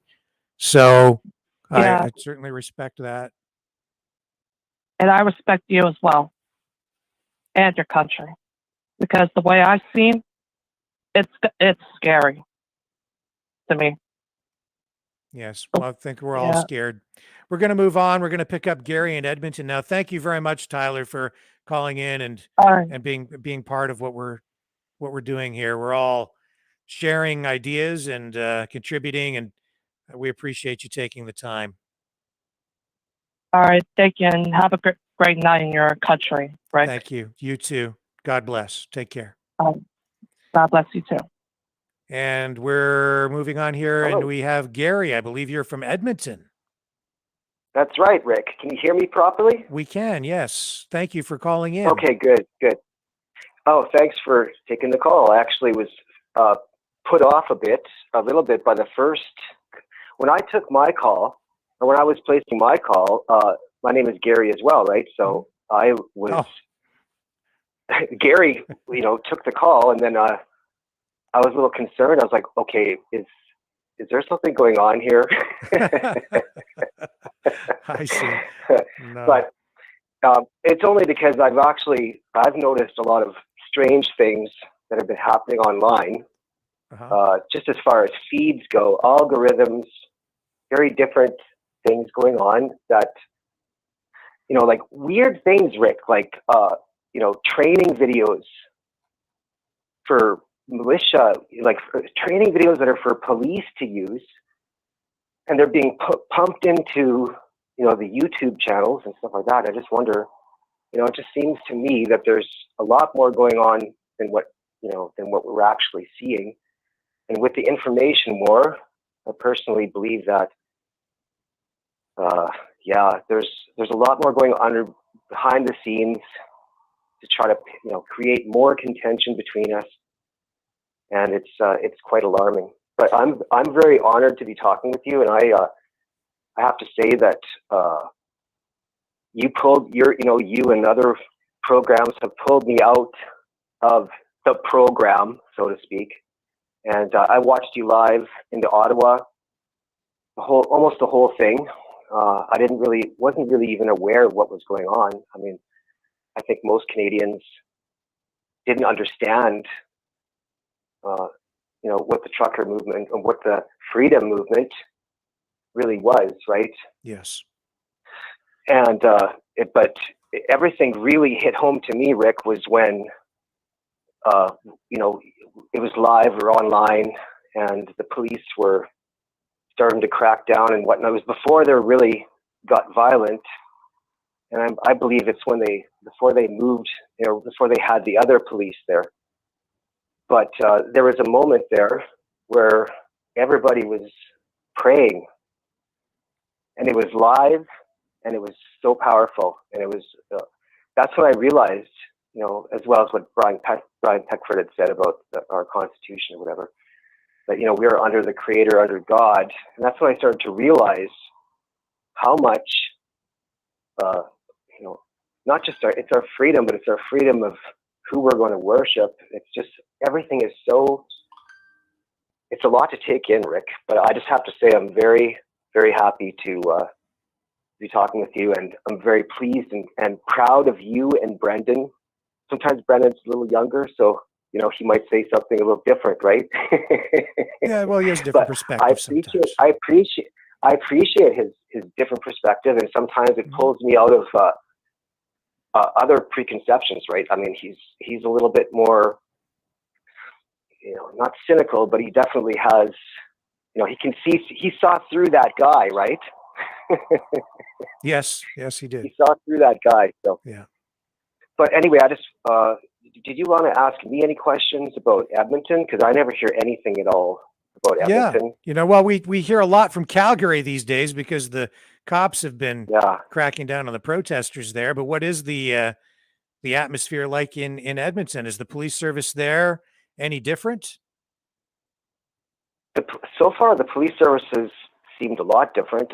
There's been tickets given, of course, to people with the trucks and or people that are flying flags, and most people just proudly display them on their side window somewhere out of the field of vision so they don't receive another ticket. But there's definitely, there's been marches going on here while I was, hiding or scared in my place, for 2 years, and I didn't even know what it was about. What are these people? Why are they walking down the street? And they're mad about this or about that. And it's the media wasn't even really covering that at all. And so after when things were starting to happen in Ottawa, there was a lot of people attending the rallies, and there still is people attending the rallies every weekend. There's people there, and you meet somebody new, and you just it feels great to be part of that. I haven't been able to go for a couple of weeks because I have a granddaughter and other things that I've had to take care of because my life's sort of fallen apart as a result of everything that's been going on. But honestly, Rick, seriously, I feel so much better just knowing that there's other people out there that actually are seeing the same things that I see. Because I kind of fell into a bit of a depression just because it just didn't. I knew there was a lot of things going on that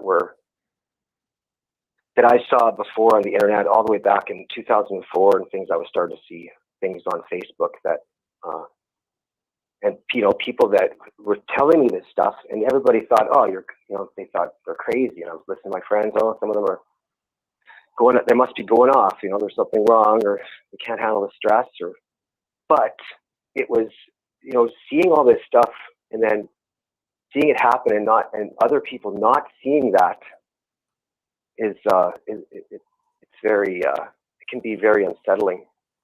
And, but when I saw the truckers, when I saw all the people, Pastor Arthur Pulaski and everybody, all the people that are doing everything, James Top, it just made me realize that there's a lot more of us out here, out in the world that are seeing through this, and that gave me strength.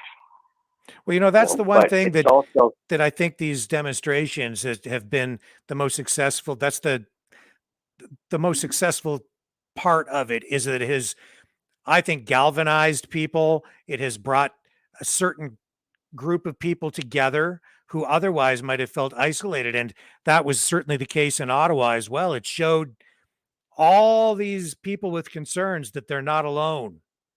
Would you say that that's also the most powerful? Would you agree that that's the most powerful component of these demonstrations and expressions of patriotism? I do. I believe that. I really do believe that. I also, though, believe that there's something deeper than that that's going on. Something deeper than that. And it's not, it's, if you look at the way the protest happened in Ottawa, there was never any violence. There was never anything but peace, love, and understanding. And when there was problems, they were solved quickly and politely too, not with rude, "Oh, you're one of those, get away from us." It was more of a, "Okay, you have your opinion, but we don't want any part of what you're doing here, so please leave." Mm-hmm. But I think that when you look at that, and here's where I'm going to kind of have to go off on a little bit of a limb here. I've never been a religious person. Well, I was a religious person, but I used to be part of, I grew up with a Catholic mom, Catholic family. My dad used to be I think it was Lutheran, and then he converted to Catholicism. And I've always been I could never be hypnotized in any of those shows. I've tried to do it, and I just could not be hypnotized. And I've also had problems with getting a mild, it was a day surgery thing, and they're having a hard time putting me out with the anesthetic even. So I basically, I guess what I'm saying is I can't really be as hypnotized as some other people, but I really do believe that there is something more going on, and that there's a spirit. And I don't know if you've ever, studied the Bible. I barely have had. I've only just started reading it, and but there really is there's a spirit. If you look at the church, or not the church, but Christianity, there is a triad, a trinity, and it is Father, the Son, and the Holy Spirit. And that's the Holy Spirit to me, is that love, that brotherhood, that feeling of communion. And it's also it's a power that can be drawn into to use, for God's word, God's work. So I'm sorry, Rick, I don't usually talk about things like this, and I've never ever said anything like this on the air or anything at all. But I really do feel like there's more going on here, and I honestly think that if anybody can help us with our constitutional problems, or confederate, I think it's going to be God, because He's right there on the top of that document. Yes. Well, and, that's why they want to strip God from our society, because they know that without, if we don't have that, then it's these politicians and dictators, tyrants. They're the ones who then get to decide what rights, if any, we have. We need to make sure that that's enshrined in our Constitution and can't be taken away from us, because that's what saves us from the mistakes and the sins of humans who would like to control us. That's right. And their idea of heaven is, it's not real. It's a false. You can't get it on earth unless you actually treat each other with love, respect, and understanding. Otherwise, there's nothing. You're not living you could be living on an island, totally isolated with your own community, and still, there's no running from this. We're all in it, and I've heard you say it many times, Rick, that it feels like we've already lost our country.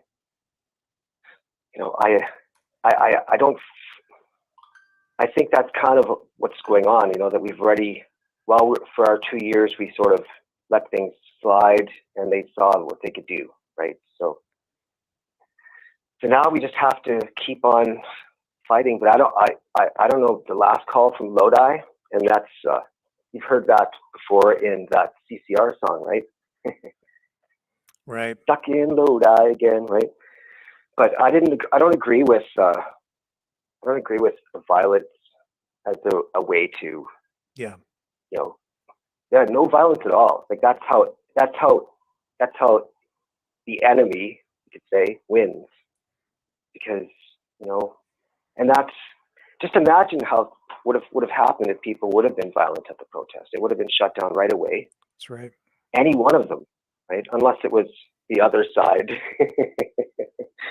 which kind of a nervous laugh when I do that. But it is an interesting dynamic, isn't it? Because how can we regain our freedom and rebuild a society that has a foundation in peace and democracy and tolerance if we become violent?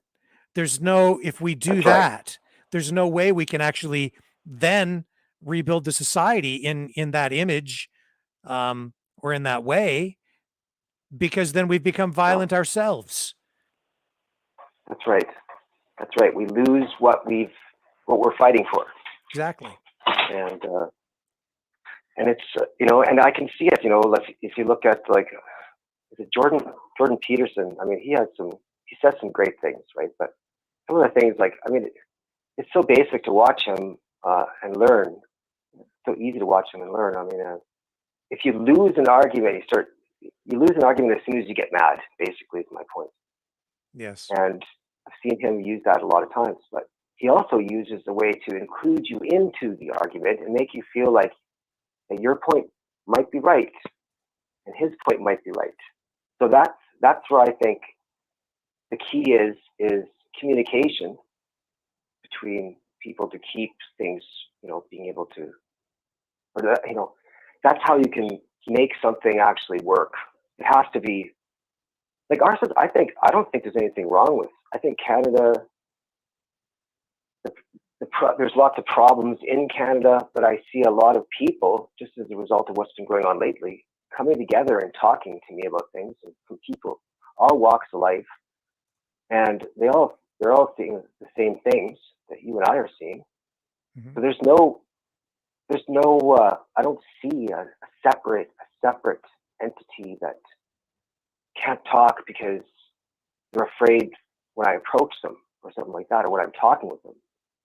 I think it's only the media that's really starting to make that worse by their seeds, planting their bitter seeds, and trying to make everybody afraid or feel guilty. I mean, as far as I've been listening to all your shows, yours and Brendan's, and yesterday with the apology to the Pope, or the Pope's apology. I don't think he speaks for everybody, for one thing. No. I think a lot of people knew that people had died out there or in those schools and whatnot, and nobody talked about anything for how many years now? I mean, it's been years, and then all of a sudden it seems like it's just very political now to all of a sudden say, I'm sorry now. And it's of course the timing is perfect, because now there's bills that are going to be introduced, and I'm sorry sometimes if I sound a little dejected, but no, it's sure a lot to take in a couple of months, eh? No, I think that what we're hearing from you is a reflection of what I think just about everyone watching here. I think it's a reflection of our audience of Canadians who value Canada as a nation, patriots, if you will, or mavericks, right? So you're part of the Maverick family here. That's for sure. You're thanks a lot. You're a kindred spirit. Thanks a lot, Rick. Yeah, your comments too really resonate with me because I have noticed that through this pandemic, the crisis, the problems created honestly mostly by government through all of this, it has led people to a place of spirituality, Christianity, to religion, people searching for some deeper meaning in life and finding their way to God in their own way, in various ways. But I think that's been a positive thing because it's something in our society that has been missing. And it's because our governments have been trying to strip that away from people through our education, or our schools, through our institutions, through even our corporations, through our media, through our culture. And it's ironic that it's taken this assault on sovereignty, an assault on patriotism, an assault on the people. It took the government declaring war on truckers and on a certain segment of society to actually bring people back to one of the very foundational things that the government has been trying to strip away from the people. That's right. That's right. And the timing was perfect. I mean, they were afraid. I believe that's when Trudeau went into hiding because he didn't know what to do. And I honestly think the people that are running him didn't know what to do either. Yeah. And they're waiting to see what's going to happen. And sure enough, look out. There is a lot of us. I mean, they're pretending that there isn't a lot of people that are awake to this situation, but there is a lot of people all over Canada, all over the world. And the people in Canada, some of the people are just quietly, they're not going to do anything, but when it comes time to vote, they're just going to vote for whoever isn't Trudeau. Even liberal people are going to do that. Some people, right? Yes. But I also think that they were afraid, and then all of a sudden it started to happen. The Ukraine thing happened right then. So, you've turned me into a little bit of an analyst. So I think I'm going to go off on take a bit of a chance here. But it seems to me that there was, I still get the odd YouTube thing that obviously comes from Russia or something, and I don't click on them, right? But it just seems to me that when that happened, there was obviously a lot of, they were looking to see what's going to happen, right? The Russians were watching, and when they saw that there was, this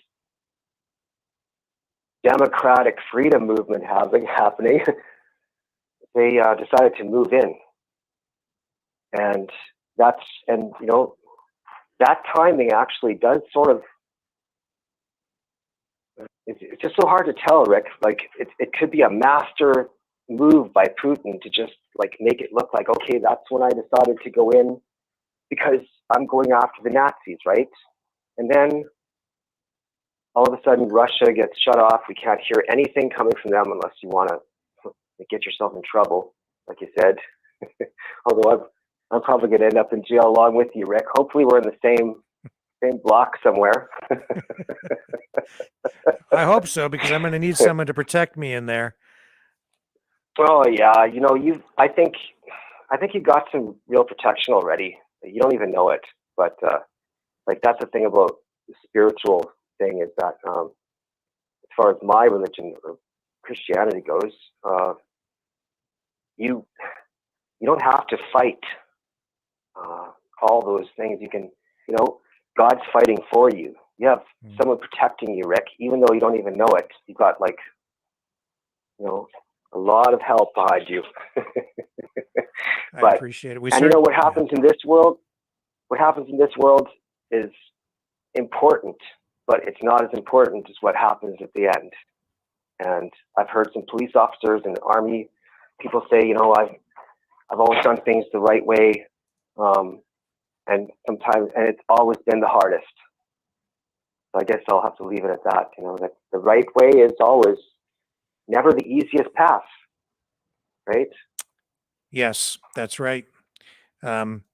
It often, I think, usually is the most difficult thing to make sure that you follow the right path. And I guess that's what God is doing. He's always testing us, right? That's right. Yeah. Yes. That's right. Thank you so much for joining us tonight, Gary. It's been great. It's been a privilege, and great comments, great insight. I appreciate it very much. Thank you. So we're going to take we're going to take a very brief break here for a message, and when we come back, we're going to talk with Barb. So hang on. We'll be back in about 30 seconds. The New World Order. Government overreach. The Great Reset. Mainstream media lies. Now more than ever, independent voices are needed. Donate now at freedomreporters.com. That's freedomreporters.com. Maverick News. The antivirus program. They for just your said mind. they're going to talk to Barb.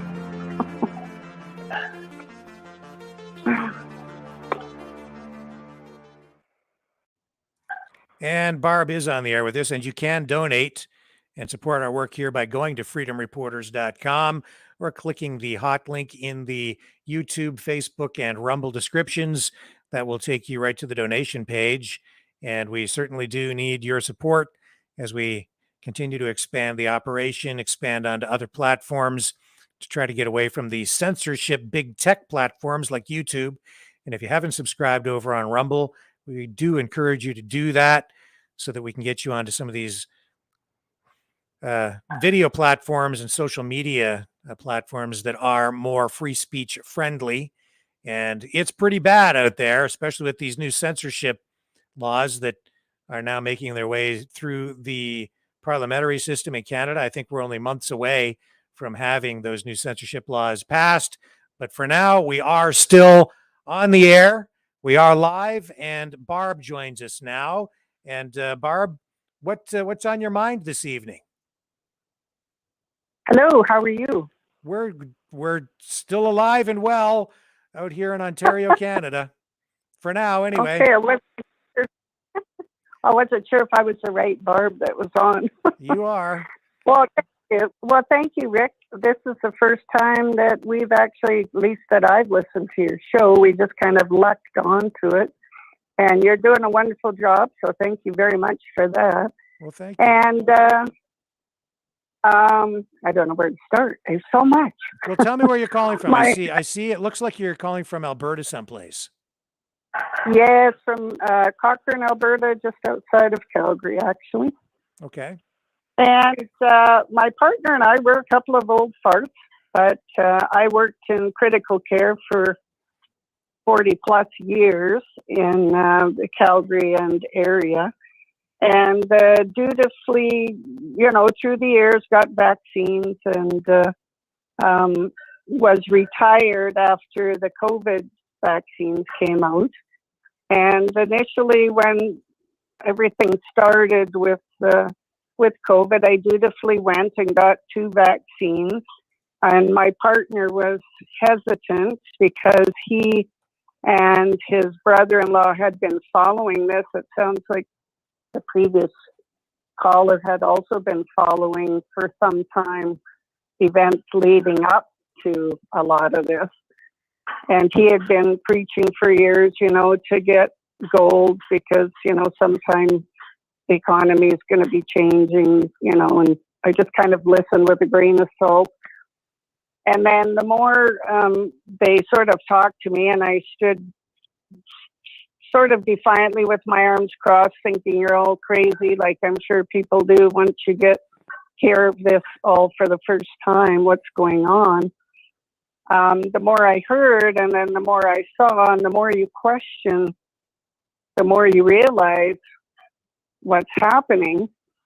So as we got into the COVID, and we all know I'm praying that will get out because we've been following that quite closely with what's going on in the States. And I'm not sure if you've talked about this before, that there was a worldwide event going on. There's a COVID in France I'm not sure what they're calling it. I want to say COVID Alliance, but I know it's not that. But that's going on right now with Robert Malone, who I'm sure you're familiar with.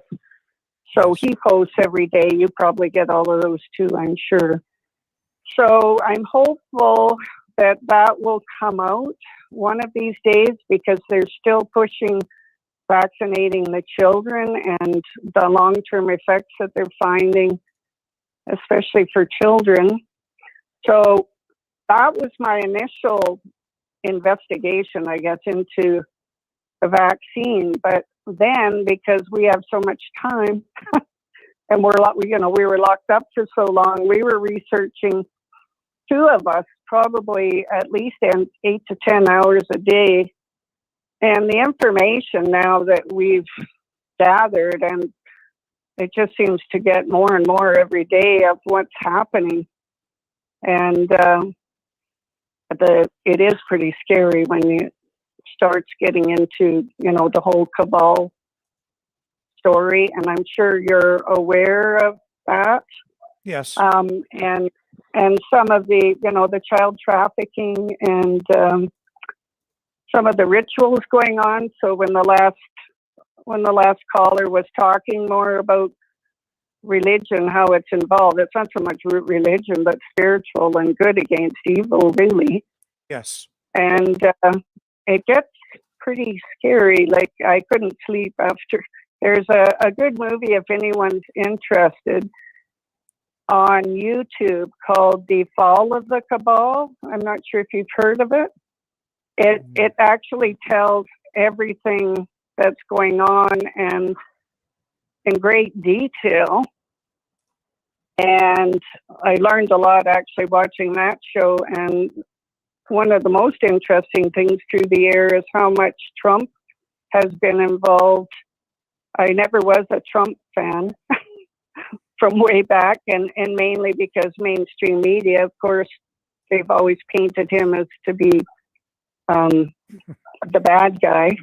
But actually, he's the good guy. And it's sounding like Putin is not really a good guy, but like he's not involved with the World Economic Forum and all of that that's going on. So everything out there, everything is related. The war in Ukraine is related because they have bioweapons labs in Ukraine. That's what he's after mostly. And they're painting him to be blowing up all these places, but it's all media again that's portraying that. So it's just like, it's like you can't believe anything anymore. Like if they say it on mainstream media, it's like, look for the opposite, because that's usually what's going on. But in the movie The Fall of the Cabal, it's hopefully sounding like a good ending to all of this, so it gives you hope at the end. I'm not going to get into kind of spoiling it all, but the people that are aware are working on things, and all will come out in the end. And it is a lot of spiritual stuff going on behind all of this. So it's pretty crazy. No wonder people think it's a conspiracy theory, because when I hear myself talk, I think I'm crazy. It is so it's so radical, it's so extreme that it does sound nuts. But that's why I made sure that I ran the entire address from Klaus Schwab at the World Government Summit from this past week on the program today, because I wanted people to see his entire virtual address to the world leaders there, to show people that this is a real thing. This is a real guy. He really did write the Great Reset. It really is a thing. It's happening. And people, even now, are just going about their daily lives, not really realizing how serious this is and that this is really rolling out. Well, and that's the thing, and, I've got a sister who, they haven't totally disowned me, just say, don't send us anything, we're not interested. So we're not quite ostracized, but other friends that have said, well, we'll just take a break. Like people, you can't get them to sit and just listen. Yeah. And I know exactly what it feels like because I was there in the beginning. Like, you know, it all started with, you know, for me, the vaccines. But I was curious, like, what are these people seeing that are freedoming that I don't see? Like, they must see, you know, I'm curious at least to see what are they looking at that I'm not looking at. But so many people just listen to the media and they don't look at the other side. So it's very frustrating in that respect. But I never would have thought it would happen in my day and time. That's for sure what's happening. But anyway, my voice keeps cracking up because I'm nervous. I'm like babbling because I'm nervous. But oh well, you're doing just fine. You sound just fine to me. But I don't know, and I apologize. We missed the WAF.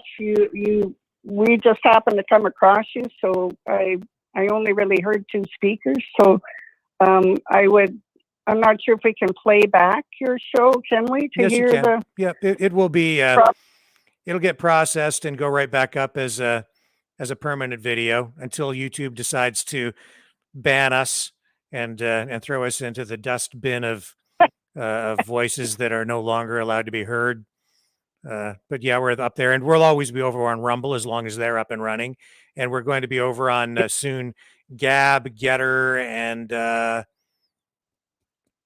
think there's another one too that we're soon going to be on. So we're expanding out. Good. Well, well, I'm linked into so many things I can't even remember which. So, but and the other thing is our poor freedom fighters from Ottawa, like Pat King, and you know all these people that are in jail with no bail. Like that's absolutely unbelievable. But you know they can keep them when you know they're letting murderers out in a day. You know, like who would have ever thought we'd have political prisoners in Canada? But, I never thought I'd see the day, and I still find it hard to believe. And I can relate to a lot of what you've been saying, because even when I speak to many of my relatives and family members, I know that they think I'm nuts. So I can relate. At least we're all nuts together. At least, and once again, it's nice to have. At least we had a little group of our own before the truckers went to Ottawa, but it sure has helped to open up conversation with other people. And we have a little rally here every Sunday in Cochrane and Calgary. Calgary rallies have gone on well over 2 years every Saturday. Yeah. And now people downtown are finally getting PO'd with it all, and that's why it's causing a commotion. But I'm not sure about the mayor in Calgary. She seems almost like she might be a opposite, if you know what I mean.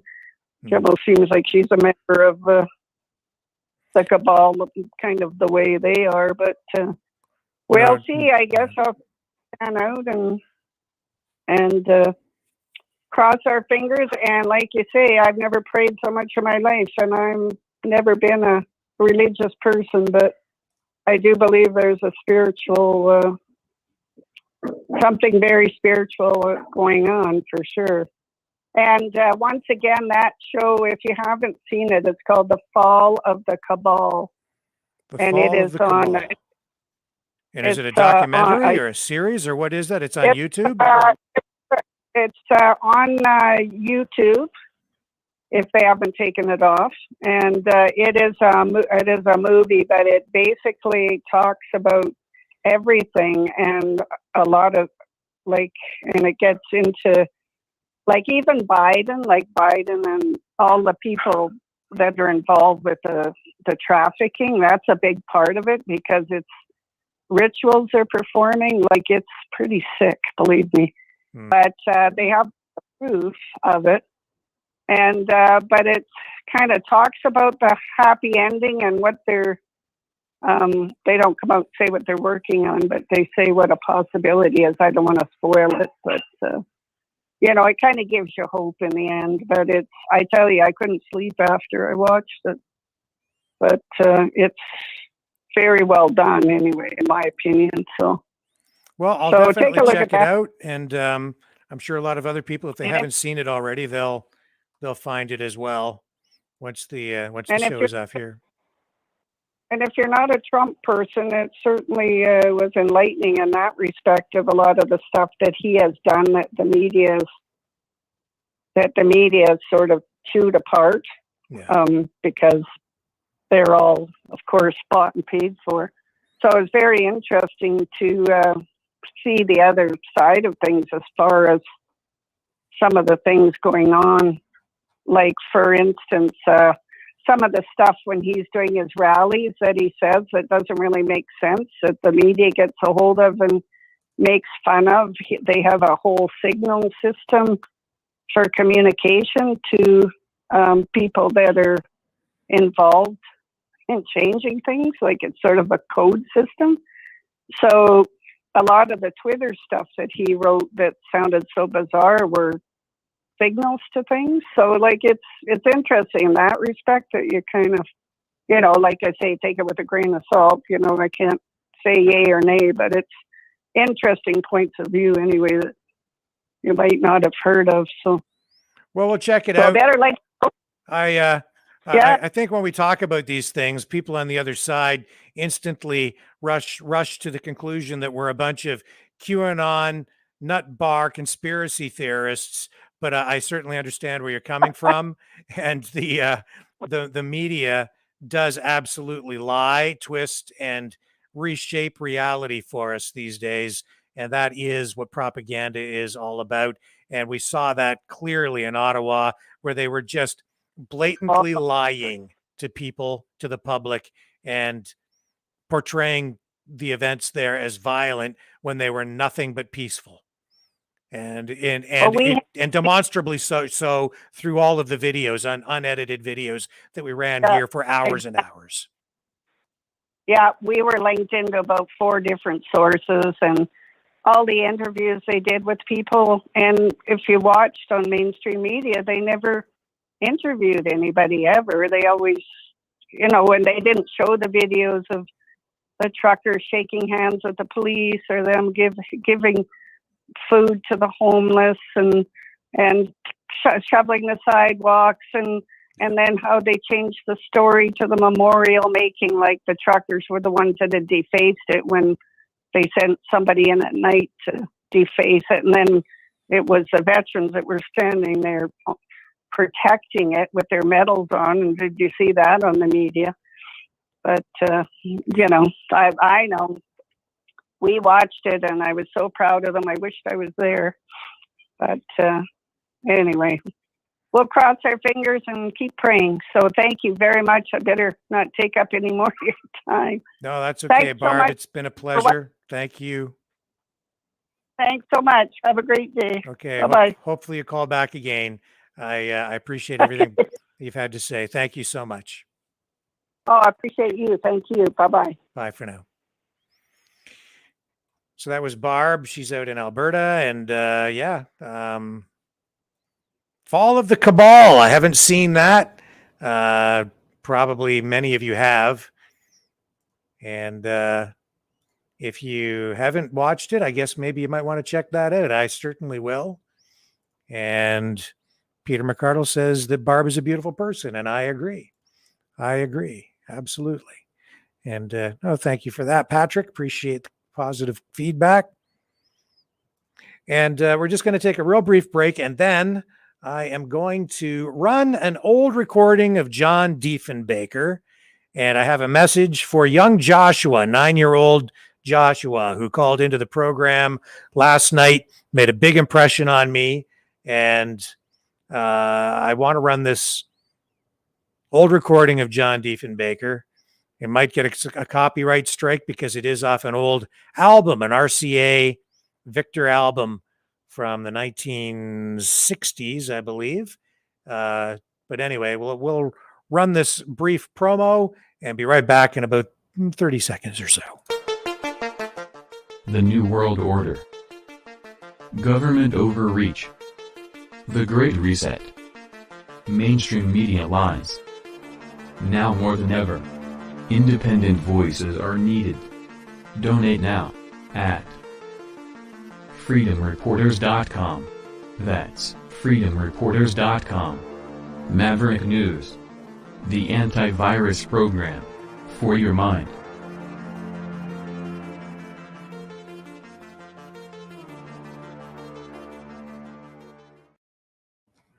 And you can donate at freedomreporters.com to support our work here.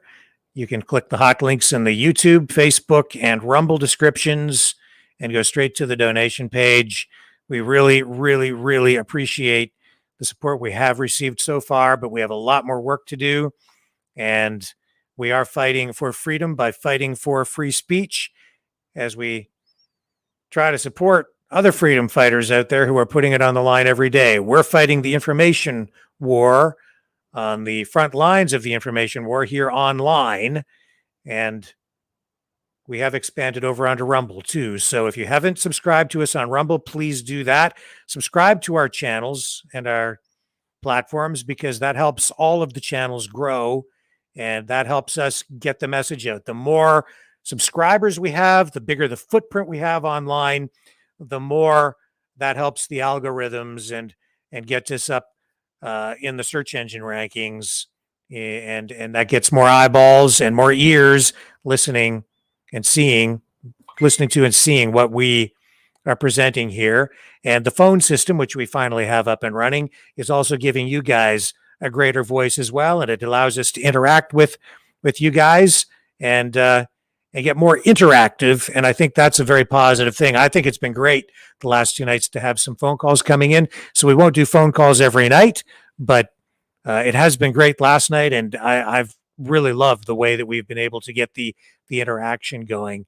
And great callers like our guest from Antarctica tonight, which was really, really cool to hear from someone down there and get that perspective. And last night we were talking about the Pope's apology to First Nations peoples in Canada. And I thought a lot about that. And we heard from young 9-year-old Joshua, and he made a big impression on me. And it reminded me again of how our educational institutions, our schools today are really letting our young people down. They're not teaching history. What history they teach, I think, has been rewritten. And I think our young people today are being taught to be ashamed of their country, ashamed of their past, and even ashamed of themselves in many respects. And I think that's shameful. And I think that what has happened with the apology from the Pope has amplified a lot of that. What we've seen the government do with this issue surrounding residential schools is, I think, manipulate people with it and accelerate that initiative, that effort to make Canadians feel ashamed of their country. I really believe there is an ongoing effort to destroy Western society. And as I've said before, I think Canada has already been lost. And the government seized upon this issue of the residential schools tragedy to sort of put one of the final nails in the coffin.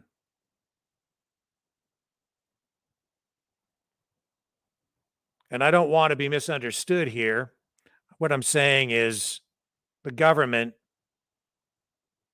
has opportunistically used this tragedy to further their globalist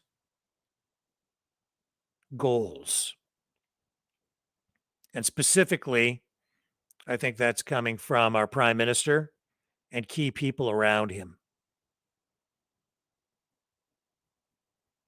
He doesn't believe in Canada. And so when Joshua called in last night, 9 years old, I was touched, and he moved me. And I thought of my own kids who are grown now, but I remembered them being in school and having concerns when they were even in elementary school because they weren't teaching spelling anymore. Language skills were lacking because they weren't being taught. Reading and writing not being taught properly, if at all. And history being ignored. And how can young people today grow to love their country and find ways to make their country better if they don't learn the lessons of the past so that they can build upon them in better ways to truly build a better society for the future, for themselves and for their children and their grandchildren and their great-grandchildren and for future generations. Canada was a great country. It was exceptional. The United States, a truly exceptional country. Something we should all be proud of, without question. Because it was a welcoming place, an inclusive place, a tolerant place, a free society. And so I thought of Joshua overnight, and I remembered this recording of John Diefenbaker, former Prime Minister of Canada, who was, I think, a true conservative. And John Diefenbaker recorded this in the 1960s, I believe. Yeah, 1965. That was the year I was born. And this is his recording of I Am a Canadian. And I wanted to play this tonight for Joshua and for all the young people out there, all these young Canadians, whatever walk of life you come from, whatever your background is, this is part of Canadian history. And this is for everyone, for all Canadians. This is something that can bring all of us together, not divide us. These are not the kinds of words that spew from our current Prime Minister's mouth. Our current Prime Minister works to divide us with identity politics. These words from John Diefenbaker in 1965. These are the kinds of words that we need to hear more of today, because these are words that can bring us together. And so for Joshua and all the young people, all the young Canadians out there, this is for you.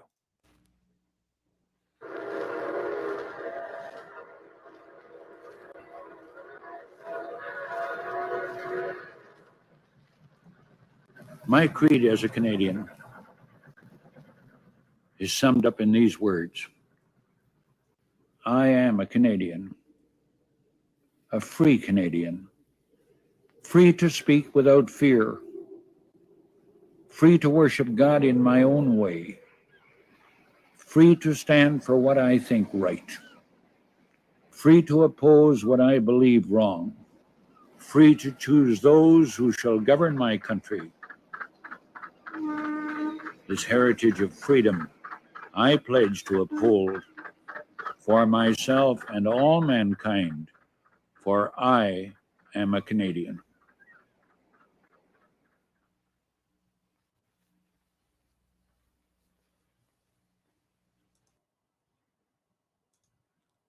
John Diefenbaker, former Prime Minister of Canada. And that's a true Canadian. Canada was a country for everyone. Never before, Joshua, did we have prime ministers working to divide people, manipulating people, trying to divide and conquer us. Canada was a great country, and it can be again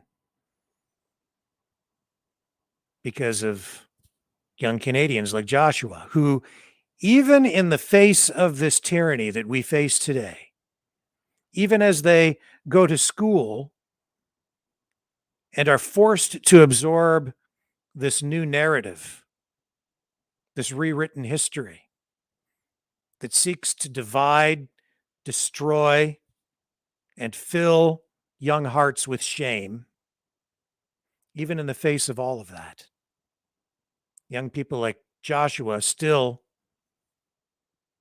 know instinctively that something is wrong, and they can tell the difference between right and wrong. And I think that's because in Joshua's case, he has great parents. There is still hope. And it wasn't that long ago that the words of John Diefenbaker and other leaders like him still resonated across this land and across the United States as well.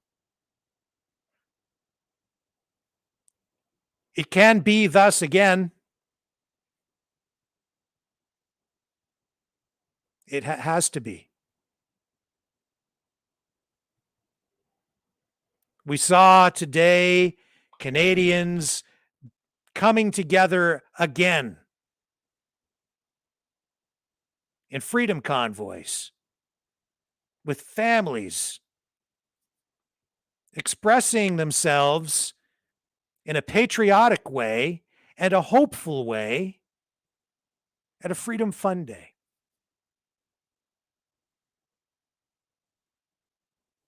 And all of that, after what we saw unfold in Ottawa, where our leaders cracked down on peaceful protesters doing the very same thing.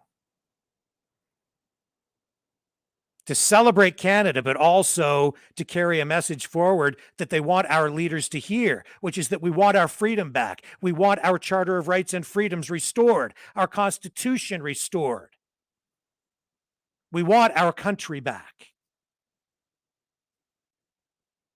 This is a battle, a war between good and evil, between light and darkness. It's an information war. It's being fought in our institutions, in our corporations, in our boardrooms. When you go to Home Depot and you hear the announcements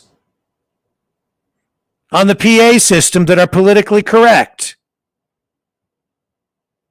When you go to your city council meeting and you're listening to councilors who have been through culturally appropriate training.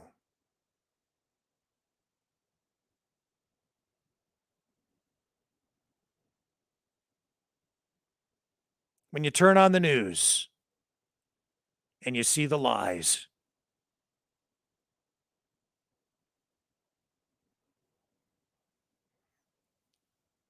It is a war. It's an information war more than anything else. And it's being fought in the schools.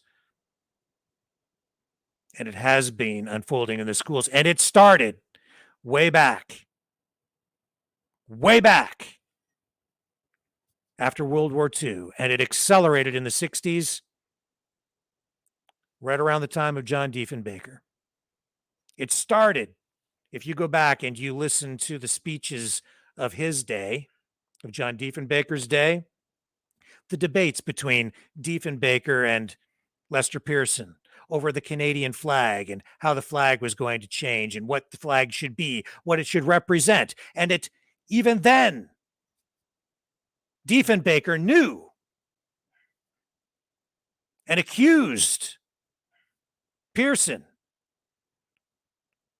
of working to divide the country while wrapping the word of unity around him, but misrepresenting it. Because he was dividing us even then. That left-wing cancer began to spread even back then.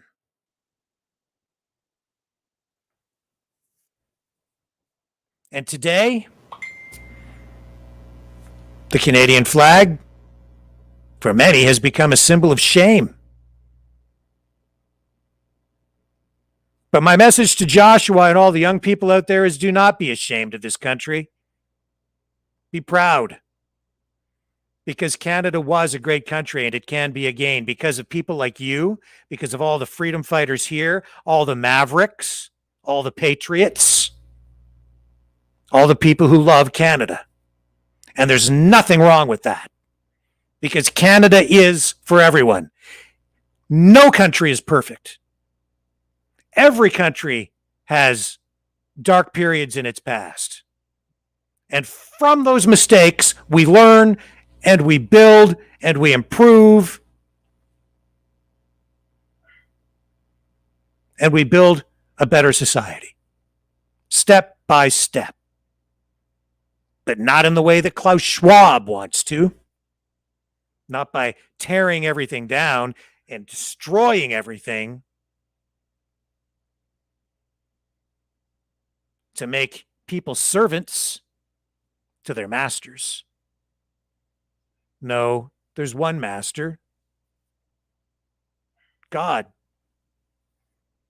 And through God, we find our rights and our freedoms. Not through men, not through women, not through people, not through politicians. We can't let them control us.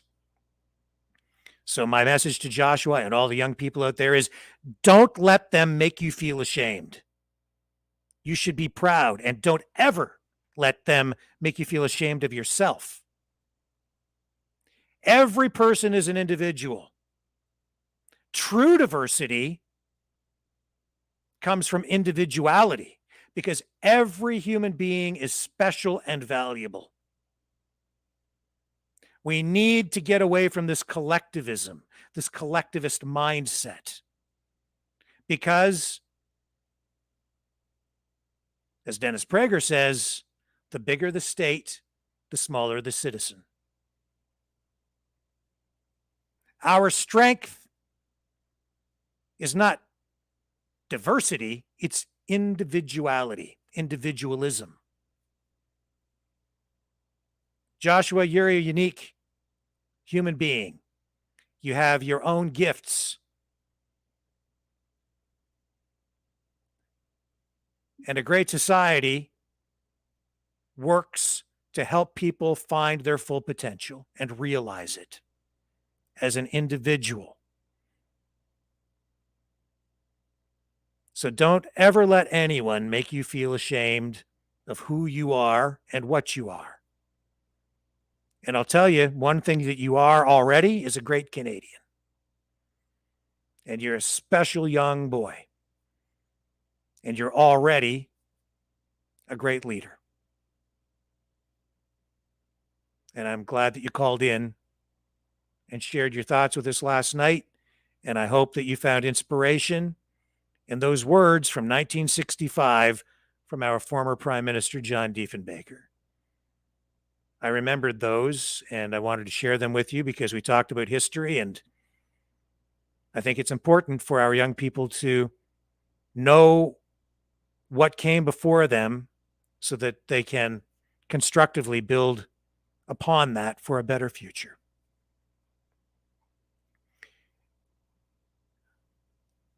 So folks, with all that being said, we're going to wrap up here tonight. I thank you all for joining us, or joining me. I'm flying solo here tonight. You can donate and support our work at freedomreporters.com. Again, freedomreporters.com. You can donate by clicking the hot links in the YouTube, Facebook, and Rumble descriptions. And I think it's been a great conversation tonight. And we'll be back tomorrow night, I hope, at 6 p.m. Eastern Standard Time. We are doing some work on our systems here, and we have a lot of stuff going on. So we may not be on the air tomorrow night at 6 p.m. If we miss tomorrow night, I do apologize. It's because we're continuing to do some actual physical work to the equipment here, and hopefully we get it up and running in time again after we tear some things apart tomorrow. So forgive me in advance if we're not on tomorrow, but if we're not, we will certainly be back Monday at 6 p.m. And again, that's Eastern Standard Time. So for those of you watching around the world, that's when we're on every night here on the Maverick News channel. And once again, thank you everyone for watching. We appreciate it very, very much. And I'm Rick Walker, reminding you that we are the antivirus program for your mind. So until tomorrow night,